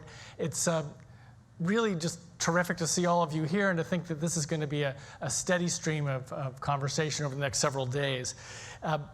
I think another thing that you may not be aware of is you may know Kresge's work in the city of Detroit and our significant investment and support for Detroit's revitalization. What you may not know is that Kresge actually is a national foundation. We actually also work internationally. And our education work, we work shoulder to shoulder with our friends at Lumina, with Haley. And we work with a number of foundations, the Gates Foundation, ECMC, Great Lakes, Gates, and Lumina. So we're working with a number of foundations, all combining, all working very, very hard on this exact same issue, which is trying to get more students into college. And like Haley said earlier, college for us includes everything. It's high quality credentials such as diplomas or certificates, but also associate degrees and BAs. BAs are probably the gold standard, but we know that at certain times of life or in certain times in decisions you may be making, you can't always get a BA or it doesn't make sense for you. But the idea is we know that if you want to be successful in the 21st century, if you want to be a successful state or a successful city, you need to be well educated. And this is something that we are trying every day to do all across the country. We work in Florida, Texas, California, and of course in Michigan as focus states. And one of the things I wanted to do is just talk a little bit about our work in Michigan, but also some of the things in Michigan that give me a lot of optimism. So the Kresge Foundation's post-secondary access and success work promotes access and success for low-income, first-generation, and underrepresented students, particularly African Americans, Latinos, Asian American Pacific Islanders, Native Americans, and veterans. These are all communities that have not traditionally fared well in higher education. What we're trying to do is ensure that they do better in higher education, that they get the credentials that they deserve, and that they get them at the same rate as the country as a whole. We have 3 strategies. One's called Pathways to and Through College, and this is really about getting students into college. We also have a strategy to build the capacity of the institutions that serve our students. That's usually community colleges, public universities, and minority-serving institutions, which is a special federal designation. And we also do something we call supporting and aligning urban higher education ecosystems. And this is this idea that most low-income students go to college close to home. And unlike students who may go across the state or across the country from more affluent backgrounds, low-income students are often navigating the transit system. If they were on free and reduced lunch in June, they're no longer on free and reduced lunch in September. They may have problems with their housing. They may not be as well advised. They may not have a lot of the opportunities that other more affluent students have. So could we get the K-12 system, the post-secondary system, mayors, business, charitable organizations, transit systems, all working together to try to help make a better pathway into college? So as I said, I'm really optimistic about post-secondary access and success right now. And let me give you a couple of reasons why. The first one is that 69% of all recent high school graduates are now enrolling in college. This is the highest it's ever been. So while Haley is absolutely correct that there's a sort of buyer beware or buyer aware sort of issue, the fact is that a lot of low-income students are going to college. They've heard the message that if they want to get beyond a minimum wage job, they need to get some kind of post-secondary credential.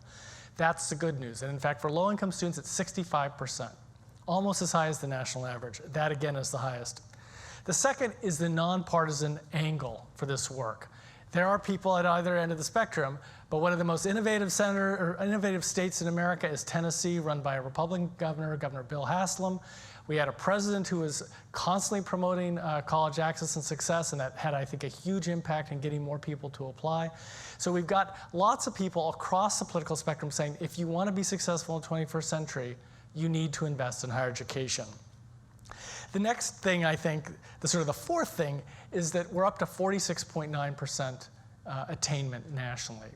That's the highest it's been ever. When we started doing this work in 2010 at Kresge, the rate was 32.2 or 32.3%. Now, there was a little bit of a bump for technical reasons, but basically, it's a good, steady increase, and we're very, very pleased with that. Where there are some challenges, maybe a couple of flies in the ointment, though, are here. One, equity issues. People of color tend not to do as well as the mainstream in accessing college and also getting a degree. They also tend to have higher student debt levels. These are all negative impacts that make it harder to buy a house, make it harder to get that really great start that you can get from a college degree. The second is outcomes. More students are going to college, but a lot more are also not completing. Now, the rate is about the same as it's been, but still, this is a challenge. How do we make sure those students succeed? And there was a question earlier about what kind of leaders do you get? How do you get universities to do a better job of this? And we are seeing great evidence of this. We're seeing it in places like Tennessee, as I said earlier, Georgia State in Atlanta, where you're seeing equity outcomes change, and you're seeing tremendous increases in low-income students succeeding. So it's not a question so much that it can't be done, it's whether an institution wants to make it happen. In Michigan, one of the issues that we face is that we're about 43.7%, I think, for the attainment rate, so we're a little lower than the national rate. But it's interesting, we're sort of like a microcosm of the United States, because we have Escada County, which has a 19% attainment rate, and we have Washtenaw, which is 62%. So we already have the 21st century leaders in Ann Arbor. In Escada, we have people who are still struggling to get where they need to get. And we'll find areas like that across the state. What's exciting to me, though, is a lot of the people in this room. We have some of the best leaders in trying to change the narrative about education and how we get there right here in Michigan. So for example, we have the Detroit College Access Network. We have Michigan College Access Network, which is probably the best in the country. And it's only been around 6 years? Almost 8 years. But I mean, this isn't going from 0 to 100 in just a couple of years. We have the Michigan State University. For all the challenges that are occurring at MSU right now, MSU is part of the University Innovation Alliance, which is 11 public universities dramatically increasing the number of graduates that they share as a group. And they're focused specifically on low-income and underrepresented students. We're seeing things where we're beginning to have really interesting work with partnerships between suburban and urban universities. I think you'll hear more about that next couple of days. And I think most dramatically of all, we see Detroit Drives Degrees in Detroit, which is this great partnership that's really being led by the Chamber and doing a great job of getting the whole region in Detroit there. And not to forget our friends in West Michigan, you've got also Grand Rapids 2025, which has been doing a terrific job. So we're seeing lots and lots of energy around this, lots and lots of hard work. And we're proud to call many of these groups grantees and certainly partners. And I just want to say thank you and sorry for the sort of misplaced timing of my remarks, but thank you all for coming here. This is very exciting to see this many great questions and this many people excited about our work. Thank you. Please welcome President of Oakland University, Ora Petskevitz.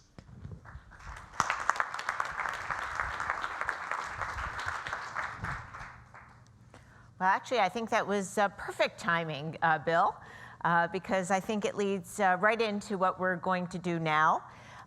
So I want to say I actually have some pretty big shoes to fill. I actually want to thank Chancellor Dan Little and again acknowledge the wonderful contributions that you have made, because as Dan is stepping down from his role as co-chair with Dick Rassel as one of the co-chairs of Detroit Drives Degrees, I'm going to be taking over from that role. So again, congratulations to you on your award. It's really wonderful. And today we've heard from wonderful national experts about the national state of affairs. And Bill, actually, I think that your placement today was perfectly timed, because this is going to give all of you now a chance to have some audience participation and get a deeper dive into the data that we have here in Michigan. And what we're going to be doing is something that is called a data walk. And so if you look around you in the back, you're going to see some posters, and this is going to give us an opportunity today to take a closer look at our data in Michigan. We've been hearing from our national experts about what the data look like across the country, but we are very interested primarily in doing two things: having all of you who are local experts and locally interested in how we look here in Michigan.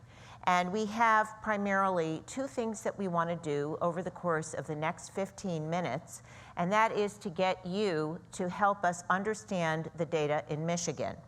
And there are two things that we are going to ask you to do. The first is take a look at the data. They'll have a chance to give you the chance to understand what you find to be the most compelling. So we're going to ask you two questions. You're going to get some help. Melanie is going to be here to help you, and there are going to be a few others who will be able to help you. And I'm going to ask those of you who are the helpers to please raise your hands so that people see who the helpers are, okay? And the two questions that we will be asking during the discussion are the following. What do you find most compelling about the data here in Michigan? And second, we are going to try to come back together for a discussion about the solutions. So you've heard some national solutions. We heard about solutions that are taking place in Tennessee, and we've heard some solutions from the Kresge Foundation as well, and we've heard some solutions from the Lumina Foundation. But I think that we in Michigan, we're sitting here with some remarkably talented and gifted people, and we'd like to be as creative and as innovative as possible. So as you walk around the room today and look at the data that we have here in Michigan, we want you to do a deep dive around why our data are as compelling as they are. And as you'll see, we do fall below the national average. So let's take a few minutes. All of us should look at these data as best as you can. And as you're starting to do that, I'm going to tell you a little bit about where the data come from. You can start to get up and do this. We're a little bit short on time, so I'm going to start to talk to you while you're getting up. Most of the material that we have here are presented from an upcoming Michigan Talent Attainment Agenda. And the report were developed by the Michigan Higher Education Roundtable and are supported by the Michigan College Access Network. You're not listening, so. Yeah, because I want to give them enough time. Yeah. So did you get a chance to look at these data? Yeah. I think they shut me off. You'll be getting Post-its, and on the Post-its, you're going to get Post-its. Please put, as you get the Post-its, please put on the Post-its that you get, please put down, on your Post-its, please put down the ones that you find the most compelling. They can't hear me. Let me go get them. Yeah, let me go help Melanie.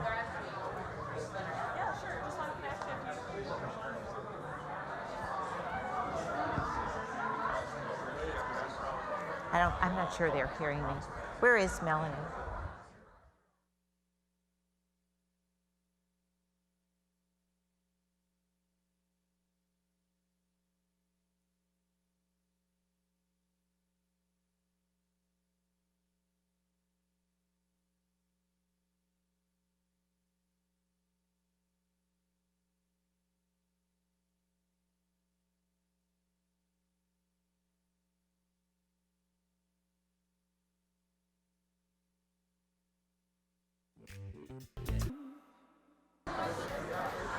Okay, you have 3 minutes. I'm going to ask everybody to make sure that they write on at least one.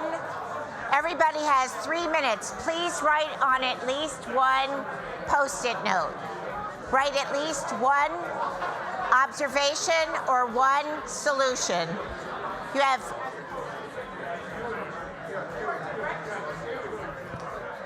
this is your 3-minute warning. Please write at least one observation or one solution. I'm going to ask everybody to get ready to sit down. So please write at least one observation or one solution and get ready to head back to your seats. I'm known in my place to be a little bit of a slave driver. So we're getting ready to sit back down. Everybody, please, I hope you took a look at least one poster. I know most of you were just socializing.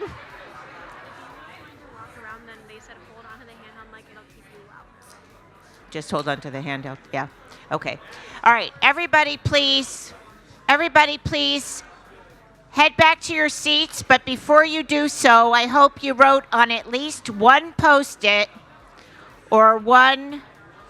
Okay. I hope everybody wrote on one Post-it, at least one Post-it. What did you write? Head back to your seats.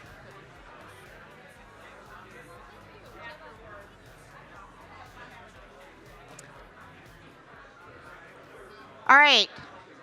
We want everyone back at your seats. You're going to give me a time signal, right? Okay. So please, I hope you all had a little break. And I hope that break made your minds creative and innovative. I know some of you were mostly socializing, but that's okay too. But the goal was to be creative and innovative. We expected all of you to have at least one Post-it note on at least one of those boards. I hope all of you took a look at least a few of those boards. So I hope there's still a couple of mics wandering around. Okay, good. Thanks, Melanie. So I hope all of you had a chance to take a look at those posters that we had. I do see quite a few Post-it notes out there. So we're interested in your what you observed today on those data boards. So I'd be interested in entertaining a few comments from those of you who had a chance to take a look at the data on your observations. And we only have a few minutes, so I'd like to have some observations on, I'll divide this section into two parts. First, we'll take a couple minutes and try to glean out the themes that you saw in the data. And I'm interested to know what you thought about the data that we have here in Michigan. So could we have some observations on what you observed? Hands for what you observed from the data that you saw. You take. Oh, keep this one. Okay, sorry, you got echoes. Okay, I was using both mics because I couldn't get your attention. But now that I have it, okay. So, okay, please say your name and where you work. Sean Welsh, I work at PNC. Great. And my observation on the board over here is the less we invest in education, the more we're investing in incarceration. Okay, thank you very much for that comment. Any other observations? I'll call on you if I know you, if I don't get too many. So if I'm Jeff Guilfoyle, I'm with Public Sector Consultants, and so if the stated goal is to increase attainment, you can't disinvest in that goal. Great, thank you. Another observation. Beth Burns from Marygrove College. I would like to address the one poster about what parents want and what we're getting, what their children are achieving. And there's a real disconnect from that. And so what kind of help do we need to get parents into that so that they're part of the achievement of their students going forward if we're going to close the achievement gap? Great. So the role of parents and what we need to do to get parents. Other observations? So I know we're talking, your name. Pamela Moore from the Detroit Public Schools Foundation. So I know we're talking a lot about post-secondary, but we've got to address the K-12 issues across the entire state and the investment that's needed and the partnerships that are needed in K-12. Okay, thank you. Other major observations that people noticed from the data that were presented here? Maybe anything that you saw that might be in contrast to something that might have been observed, either what we saw from Tennessee. Dan? I'll just throw out Dan Hurley, Michigan Association of State Universities. What's fascinating is we know there is some cynicism around the value of a college degree. Is it really worth it? How many times do we see that headline? And there's 40 posters that say, why are we even asking this question? Okay. Data from every standpoint. So I just find that kind of counterintuitive. Okay. Hi, Gina Coleman with PNC Bank. The data that stuck out to me was the amount of money being left on the table on FAFSA. It's over $58 million is a lot to leave on the table. And trying to see how we can address that to help families get that student aid. Great. Okay, any other comments or observations just of the data that you saw that were presented here in these poster boards? I can't see you, sorry. Steve Tabachman. Just the incredibly disproportionate impact to people of color. I mean, it is, in every statistic, it is, and particularly in the African American community, when you think about our state that has such a rich history with the African American community, it is really devastating, I think. Striking. Okay. Dick? There was a board over there that had a statistic of the percentage of support that the state of Illinois provided versus the state of Michigan. I hope everybody looked at it. 32% of it was family support, 68% was state support in Illinois, and Michigan is almost the flip. There is a message to go to Lansing with that because they're achieving where we are not. Okay. And that maybe that's a good time for us to start talking about the second part. Our second question is to talk about the state policy agenda for 2018 and what we'd like to do for this few minutes that remain in this session before we go to the last session today, which is our next panel, is to take a few minutes to try to brainstorm collectively, and this we can do in a discussion format, to try to come up with some ideas that we might record about what we might try to do collectively to try to work on the state's policy agenda. So I may be reading into what you were suggesting there to take your observation and turn it into a suggestion. But does anybody have any suggestions about what we might try to do to improve the state's policy agenda? So I don't want to leave that implicit, but do you want to turn that comment into a suggestion, Dick? Well, it's funding, funding, funding, funding, funding. I mean, you can say it 5 ways. We can't cut taxes. I'll just give you my mic for that. Funding. Okay. So Dick says that we should ask the state for more funding. Okay. That has tax implications, it does. Okay. Now, should I tie that to the prior comment on prisons? I can tie that together for you perfectly. Okay. So I agree with you on please, funding. But we want everybody to say their name. My name is Sarah Hubbard. Some of you know me as I used to work for the Chamber, and now I'm a lobbyist in Lansing. And I'm working on a project related to what you're talking about as far as removing barriers to post-secondary education, particularly for those that are incarcerated. And we've talked, a little bit about the cost of corrections and the need for funding. And in Michigan right now, the tuition grant and a few other of our sources of state aid for those that are needy prohibit the use of that funding for those who are incarcerated.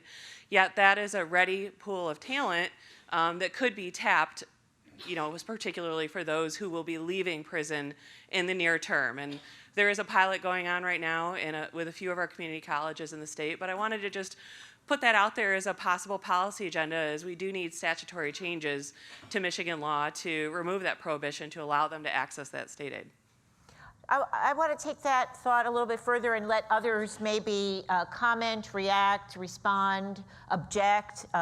Let's maybe hear discussion about that idea, because this is a great group of people. You come from different sectors, you come from different political parties.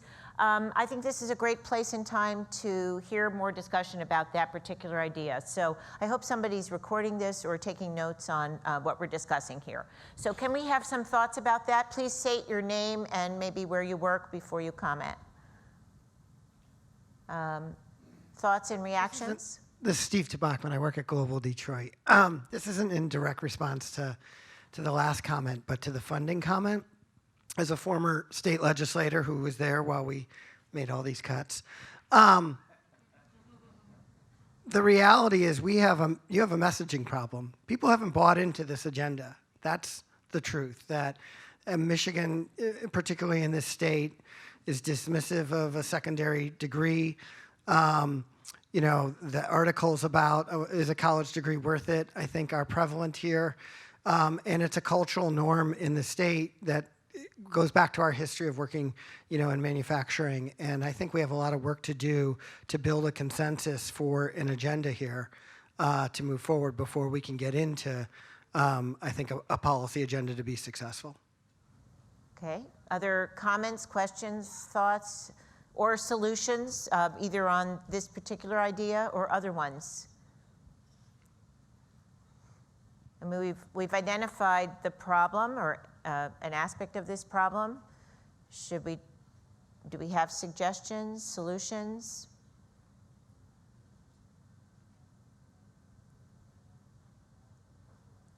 Creative group of people, bright people working in different industries. Lisa Hansknecht and I work with Oakland Schools. And my comment about the funding is one of the things we have to make sure we do as educators. I've heard the higher ed folks say we got to work more with K-12, and the K-12 folks got to have a better idea from the higher ed at exactly what are the goals you need us to hit.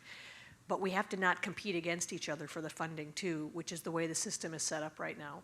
And so somehow, as we talk about funding, it can't be, so we're going to keep playing this GF school aid game and rate each other's funding in order to come up with the solution.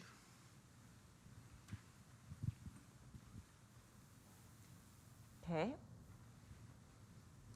I'll kind of cheat and say one of the things that really occurred to me as I was putting together these slides, and that is the emphasis on need-based aid. I think Melanie, I'm not sure everybody knows that you're Melanie that they were talking about before. I didn't follow directions. I'm Melanie Devlin. I work at the Detroit Regional Chamber. And one thing that I think is really important, both from an equity standpoint and for kind of an economic development generation standpoint here in Michigan, is the importance of increasing need-based aid to students, because we all know that the Pell only covers a fraction of the cost of a four-year degree. And so we have in Detroit, we're gaining a lot of momentum through the Detroit Promise, and that's really serving the need for at least Detroit students. And I know we have promises all throughout the state for community college, but filling that gap in terms of low-income students being able to pursue a four-year degree, I think is a huge gap that I'd like to see us pursue.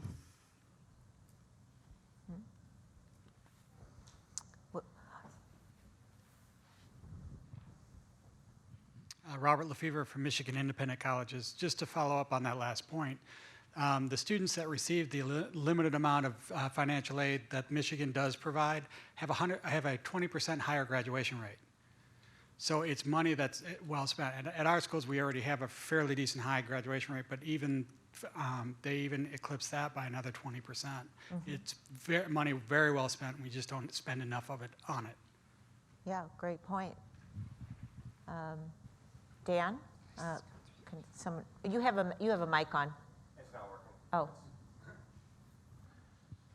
I'll say what I think needs to be said. To your point, we need to raise more revenues.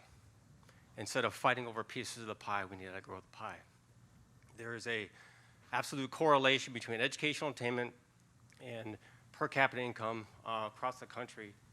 We simply need to raise the dollars, invest more, and ultimately that greater investment in higher ed will actually drive down government spending in other areas: incarceration, public assistance, social insurance, et cetera. So I think we need to be brave enough to say we need to elevate higher ed funding as a state priority and not take from other areas, but actually raise additional revenues.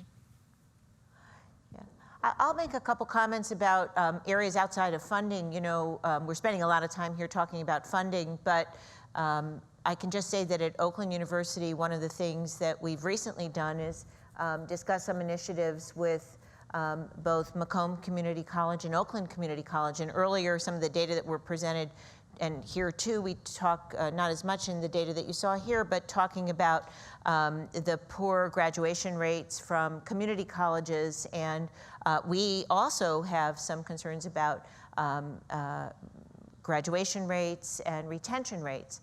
And I think it's important to focus on things besides just funding.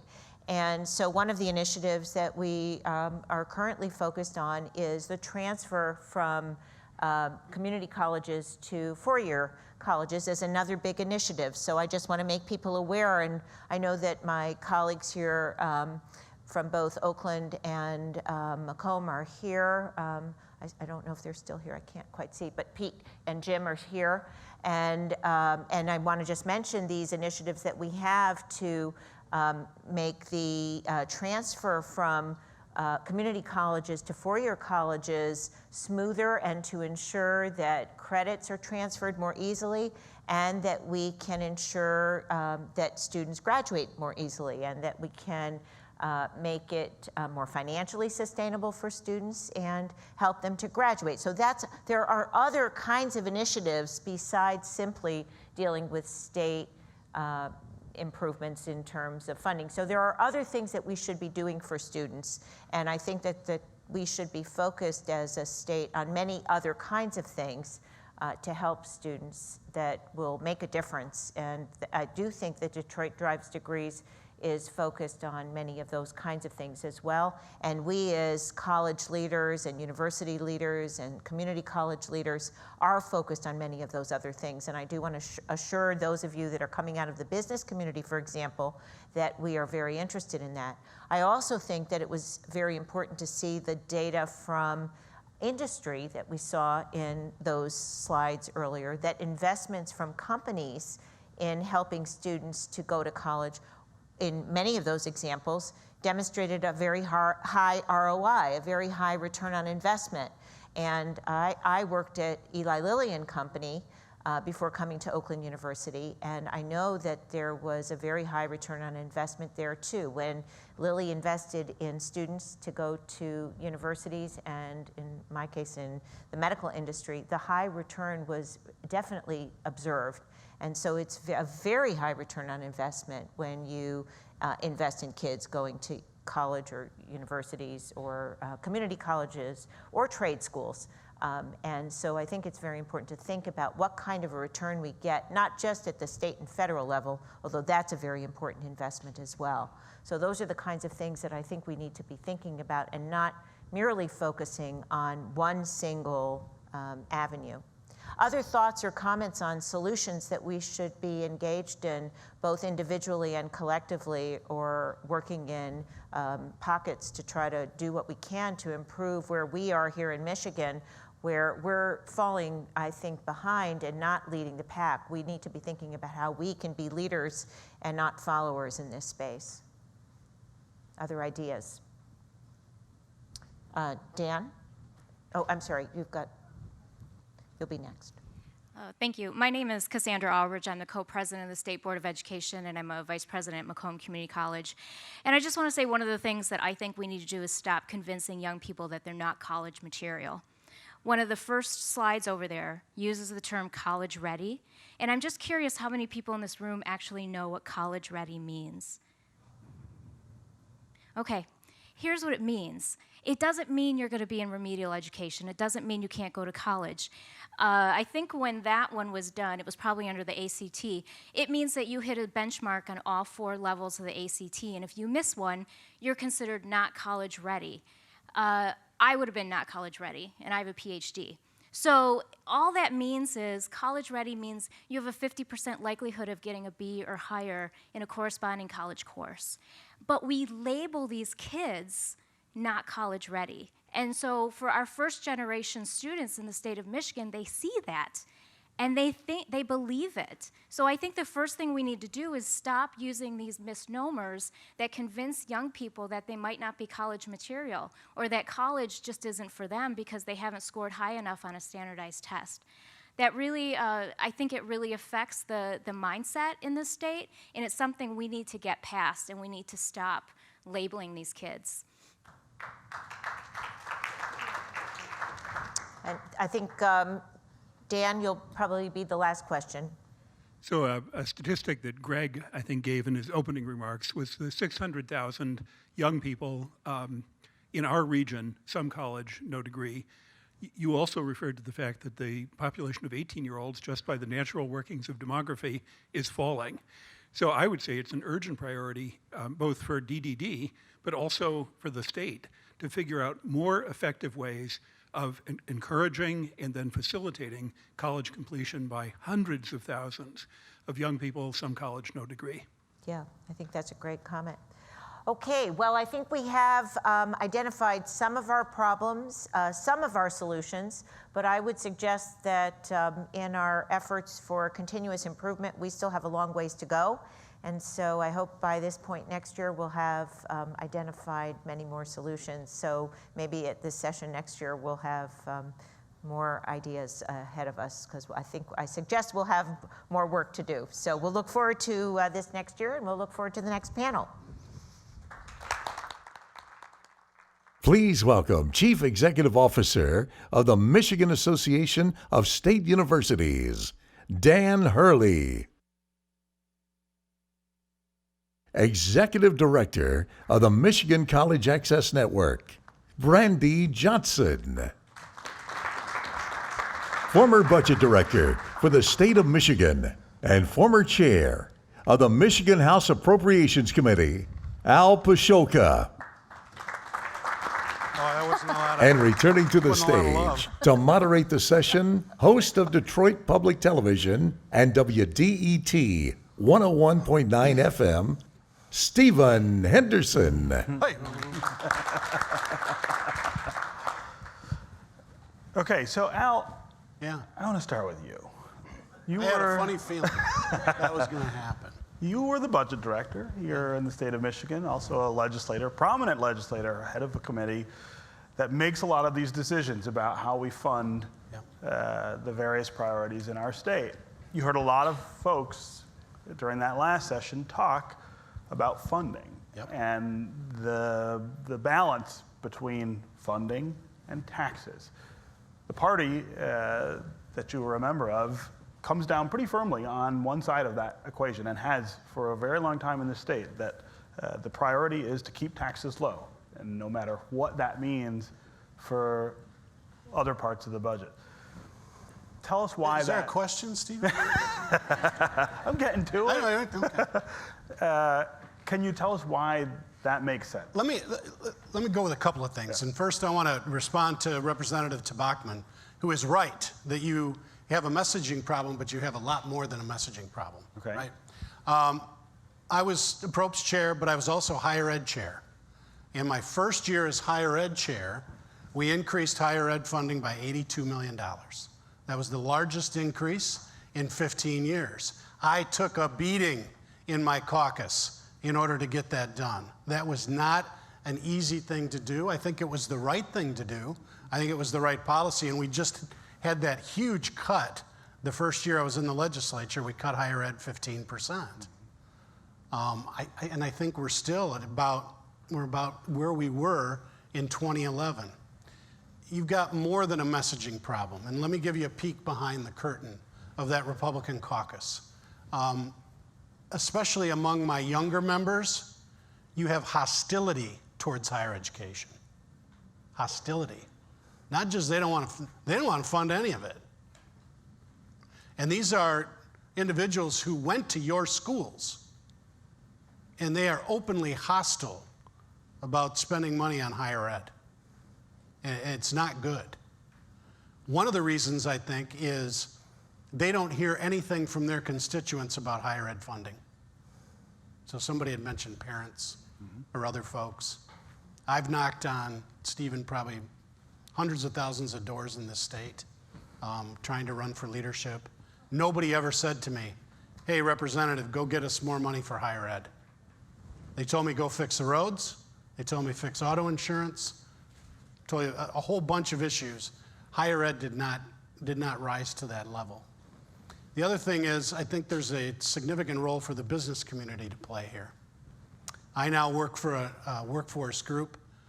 We're into the talent pipeline. The name of the group is Connexus. And we went around to our fine universities and colleges and asked for interns for the summer and had hundreds of responses just to come work at our group. So people will stay in Michigan, and then we've been scrambling around to our local employers to try to find places for these people to go, because we want to keep them here. We want to retain the talent that we have. So you've got several issues with the legislature that there's not an easy answer to. It is going to take a lot more than the folks in this room, I can tell you that. It's going to take, I mean, you've got some of the best lobbyists in Lansing, and they can come and tug on my coattail all you want. But if I can't get 55, 20, and 1, it's just not going to happen. Yeah. So that's a little peek behind the curtain. Okay, so Dan and Brandy address what that cultural problem looks like and what some of the solutions are to it. I'll take it. I appreciate, Al, you've been very transparent in the 3 years I've been back. I would say bluntly, though, I think that the legislature should catch up perhaps a little bit with the state's public sentiments. The one slide I brought was the educational aspirations that parents have for their kids. Amazing. This is 4 weeks ago, 600 sample Michiganders. 84% of those polled minimally expect their kid to get a 4-year degree. So 48% said a 4-year degree, another 27% said a master's, another 8% said a doctorate. To me, that is a great message. You first have to have that aspiration. Another question we asked is, who should pay for a college degree in Michigan? The state or the student? 76%, more than 2/3 said the state. And so I think there's a role there. So what's interesting is the data is all there. We have been working, there's a whole lot of lobbyists on the messaging. I think actually the public gets it. I understand there's other focuses out there, but college affordability is, I think increasingly coming to the fore. And I will say it's been touched on, but I think automation and AI is going to be transformative, and that's really going to send some very powerful messaging. It might be the industry that sends the message as opposed to us kind of higher ed folks in terms of, yeah, we really better fund, college education Actually, I more. think the message is better coming from the industry. Sure. Brandy? Yeah, I would just add that I do think we have a culture problem. I do think that people associate the word college with a 4-year university, but when you define college more broadly, it becomes a lot more politically palatable. At MCAN, we say that college is used synonymously with post-secondary educational attainment, that it's a necessity, that it's for everyone, and that it's a public good. It is difficult to mobilize around that. One reason that was mentioned and I'm not saying this should be changed, Dan, before you have a heart attack, is that we do not have a SHIO. So it's really hard to mobilize state policy without a state entity or a gubernatorial cabinet level advisor to help set a goal and to mobilize our public institutions 2-year, 4-year, as well as our independent institutions around that goal. And that's a barrier, I think, to some of the larger policy changes we can make. And then the last thing I'll just say is, I think you're right. It's it's difficult to get a constituency around let's fund higher ed institutions more, even though that's the right public policy. It's a lot more politically palatable and gets at the same, in a lot of ways, gets at the same outcomes by increasing need-based student financial aid.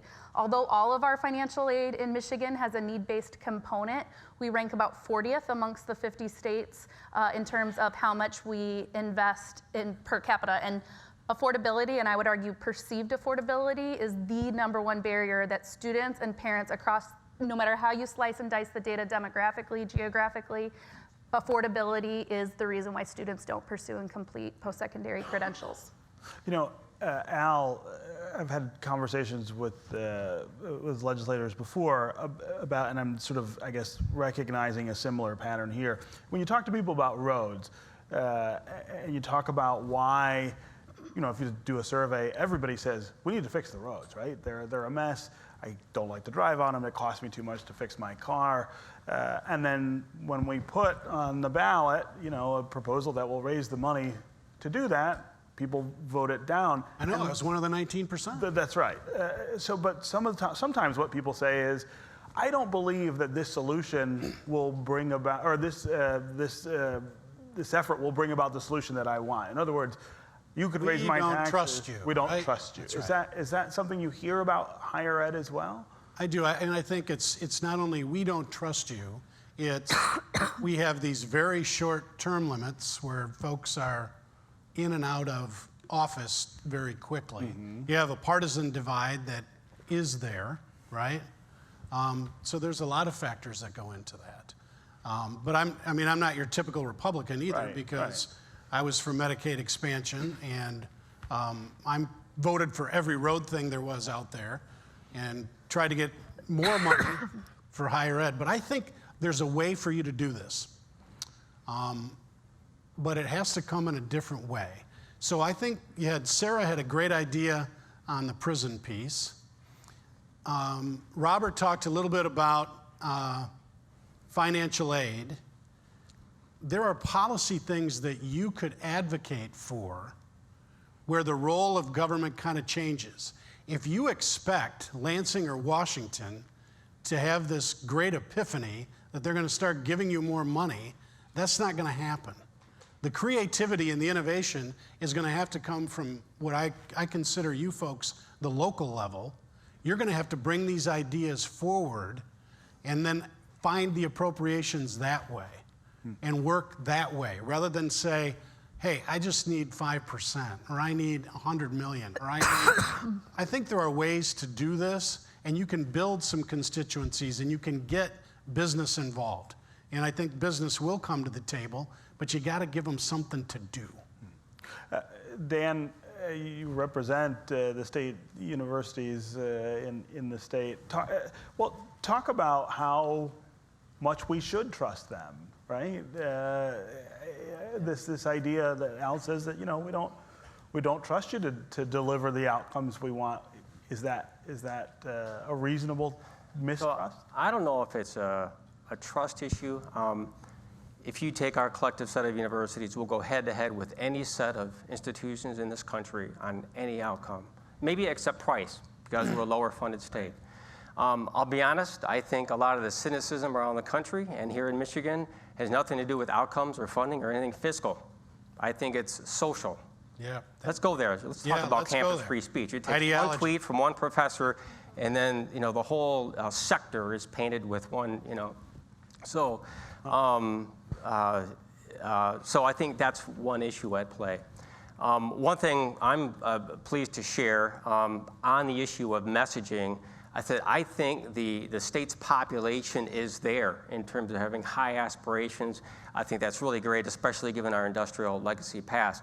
But one thing we are doing is pretty unprecedented. The 15 universities obviously market. We have the most market-based non-system of public universities in the country.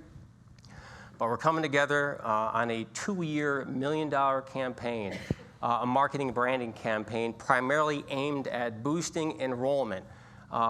Target of this fall, College Access Month, hoping to try to make an imprint for fall of 2019. And then top state in the country in terms of forecasted decline of the population, we need to get that message out there on the value of a 4-year degree.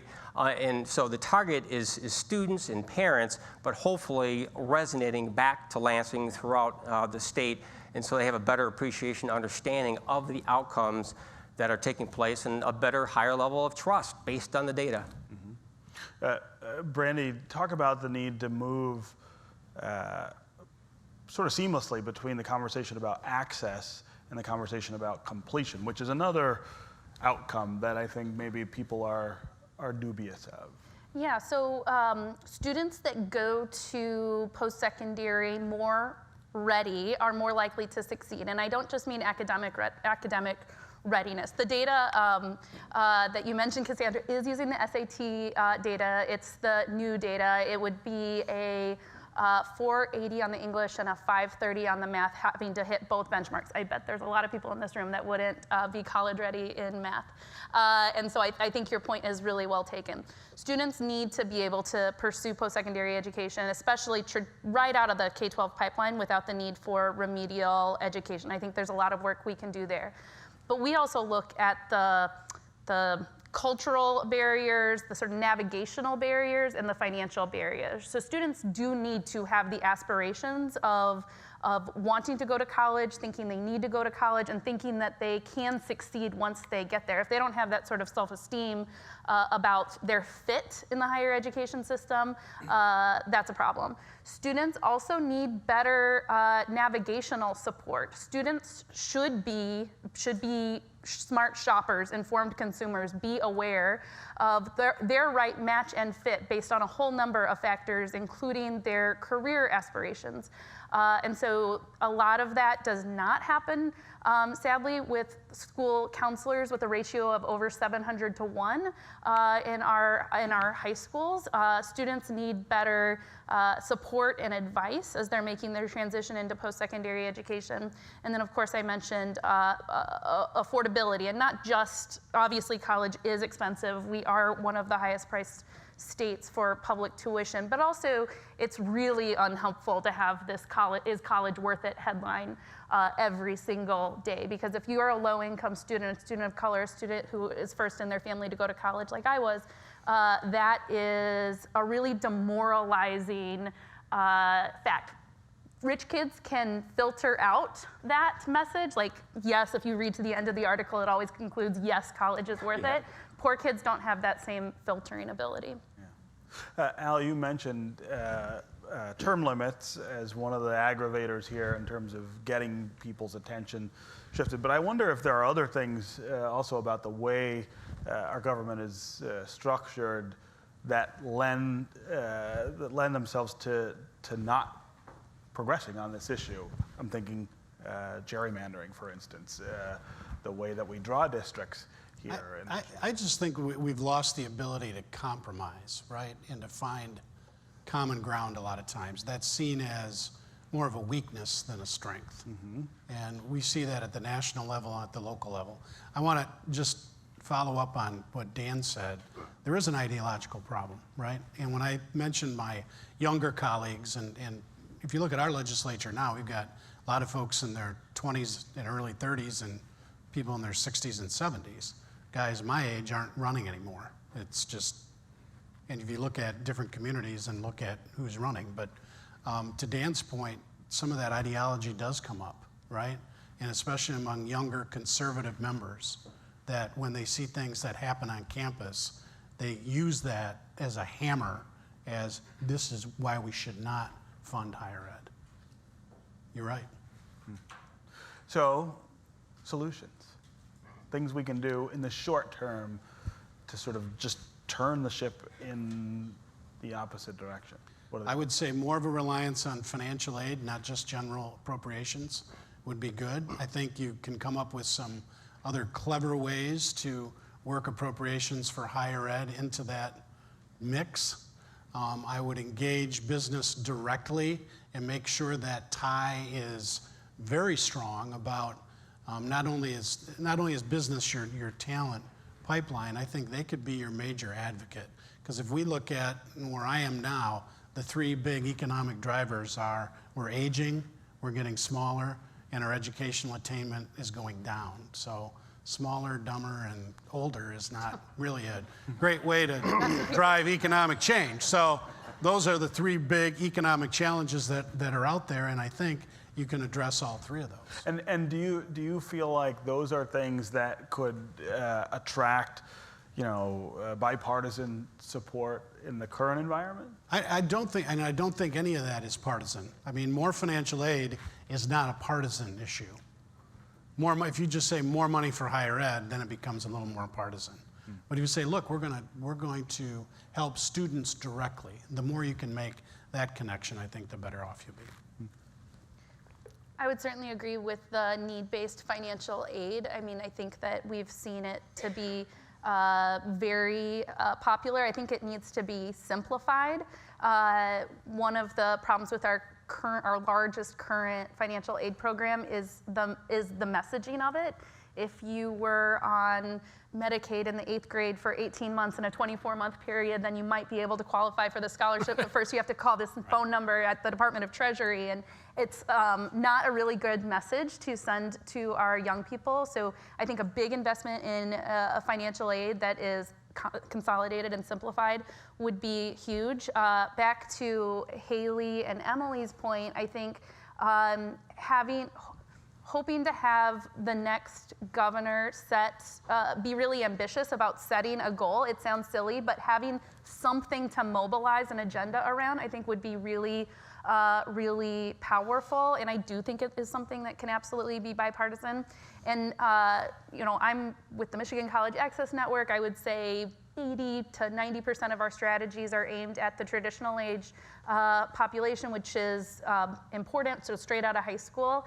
But we will not meet the talent demands of the state without re-engaging adults in the workforce, age 25 to 44 especially, that have some college and no credential. Like mathematically, we can't get to Lumina's goal of 60% by 2025, which is kind of the minimal talent threshold that we need to hit to fill jobs. So someone that primarily works with high school students, I am saying that we need to keep that up, but if we don't have some sort of state strategy around engaging adults, we won't make it.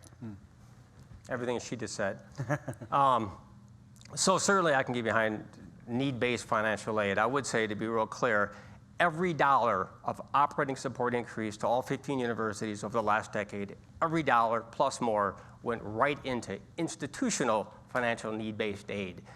They've upped it by hundreds of millions of dollars. So that's where that money is going to. It's not faculty salaries. One thing that hasn't come up, and it certainly is fitting for a group like this, is collaboration. And the state can actually play a role.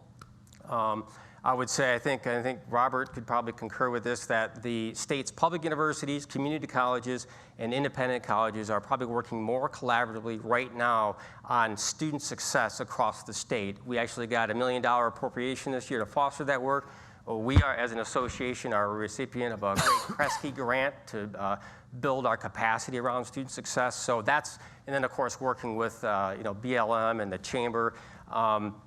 And that's where you get a lot of energy, is from cross-sector. And I think if we can keep that momentum up, we could be having a different type of conversation in 2 or 3 years down the road. If I can just say one more thing about all of the charts that we didn't make really clear earlier, is that these are all an early release of data that's going to be featured in a report that MKIAN and the table that Dan just referenced, which we call, of course, we love our acronyms, MyHeart, the Michigan Higher Ed Attainment Roundtable, which is sort of a vehicle for that collaboration that Dan just mentioned. We'll be releasing a report in the next couple of weeks that includes all of these data pieces, thanks to John Austin, who's helped facilitate facilitate that work. So just stay tuned. And it also will include some additional policy recommendations for this space that if you want to go deeper. Okay, we're going to take some audience questions for the panel. There are some mics floating around, I believe. Been a great audience. Yeah, we've had great audience questions so far. Dan Varner with Goodwill Industries. So I don't know, I just want to take issue with the notion that so as somebody who's worked on both sides of the equation, kind of in the college access work and I lead Goodwill Industries now, so adult education, workforce development world, and of both worlds think they're losing the narrative. The folks in workforce are like, not everybody needs to go to college. Why does everybody think everybody's got to go to college? And then the college access folks are like, it's not just about workforce development. Why are we losing the narrative? Like, the truth is that I think it's fairly evenly fought right now. And I wonder if, and sadly, kind of a lot of time and energy is spent actually fighting one another, right? It's that narrative. It's not workforce, it's college. It's not college, it's workforce. Yes. But it's like both education. And so I just wonder if there isn't an opportunity to actually knit together a coalition of folks like around the notion of higher state prosperity that serves both adults who need workforce development aid or support and other folks who want to go to traditional university, whatever it is. But like there's a whole large coalition of folks there who could be knit together around this issue, in my opinion. Dan, what if we just said everyone will need training beyond high school? Yeah. Something, right?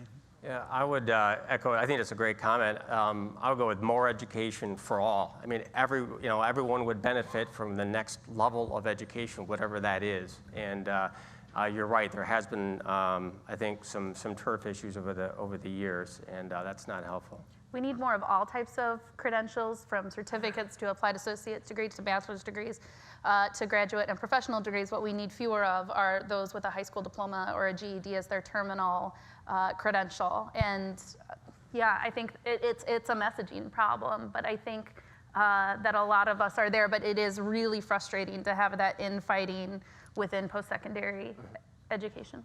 I will say, though, I mean, I just going back to the data, and I guess I'm paid to say this, though, but when obviously the more you learn, the more you earn.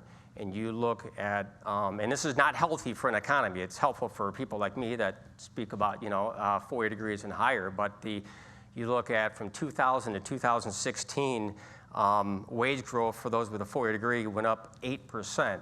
Those with just some college, including a 2-year degree, went up like 0.9%. So an 8-fold difference there, 7-fold difference. And so, so there is that bifurcation, and so that's where maybe that argument is playing out a little bit. It's the education premium. And Dan, one of the things we're doing in Southwest Michigan, and I think you're doing in the Detroit area as well, is how do we have existing employees overcome barriers to be successful? And one of the things we're finding is, at some point in time, business needs to step up and maybe pay some people a little bit better too, right? And reward actually good behaviors.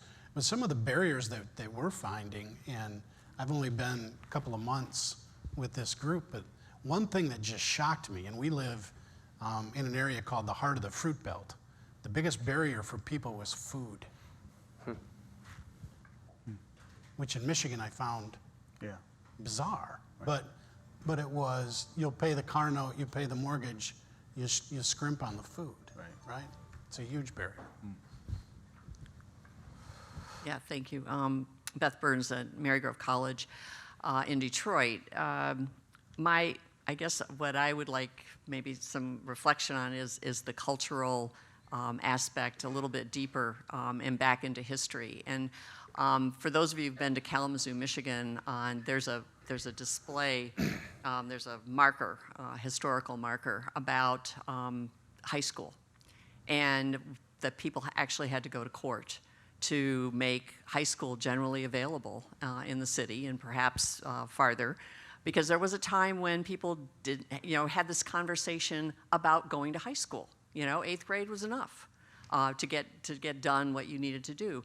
We need to sort of pull that forward and talk about what is it that we need future-oriented. And I'm wondering, when we talk about this, are we also like ignoring the social class aspect of this?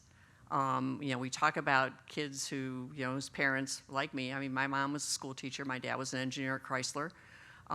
There was an expectation that we would go to college and that we would keep going. Mom taught in Madison Heights, taught math.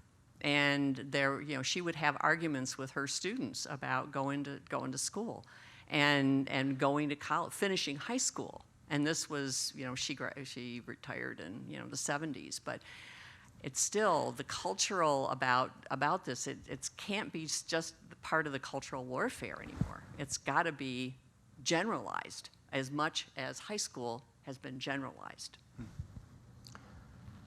One observation I would make, and we've done a lot of polling over the last 15 years here, and there was definitely challenges around the culture of education in the state. Again, part of it, I think, was the manufacturing legacy. Why go to college? You didn't need to. Based on our polling from last month, it came back, again, very, very strong. Including in the most urban centers of the state, low-income, minority, Detroit, absolutely high expectations for their kids. That was great to see. Interestingly, the divide based on this statewide poll wasn't East Coast, West Coast, big city, small city. It was rural Michigan having very low expectations around college attainment. And I think there might be other factors at play, i.e., if my son or daughter heads off to college, are they going to come back? And if they do come back, what kind of economy are they going to face, prospects? So I think that's part of the issue, and that's happening around the whole country in terms of the more and more people going to the larger cities. But overall, I mean, I've actually, based on our poll, I was, for the first time in 15 years of polling, pretty motivated at the message that Michiganders sent in terms of their expectations of their kids across socioeconomic spectrum.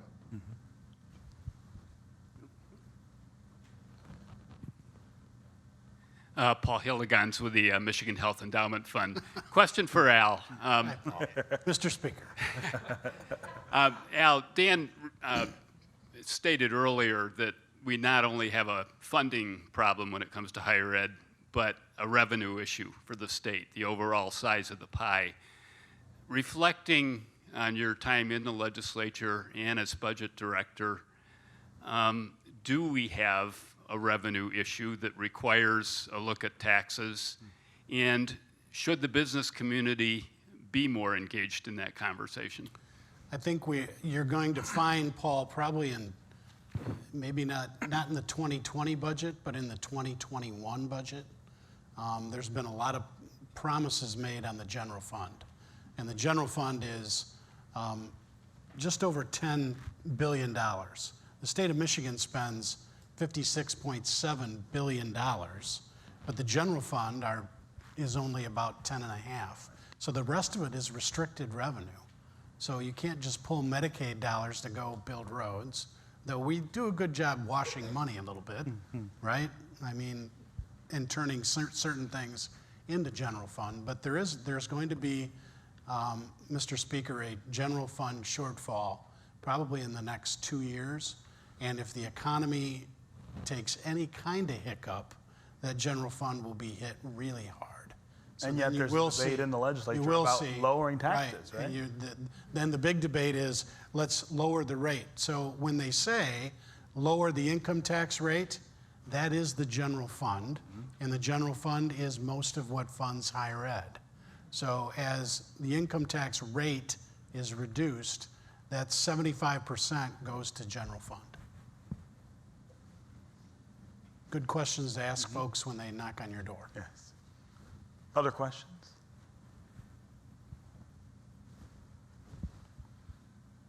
No other questions? I'll jump in with a quick one. Brandy, can you talk a little bit about the work of Michigan College Access Network and some examples of some of the more, I think, dynamic local college access networks where community partners have come together. Who are those community partners and how effective have they been?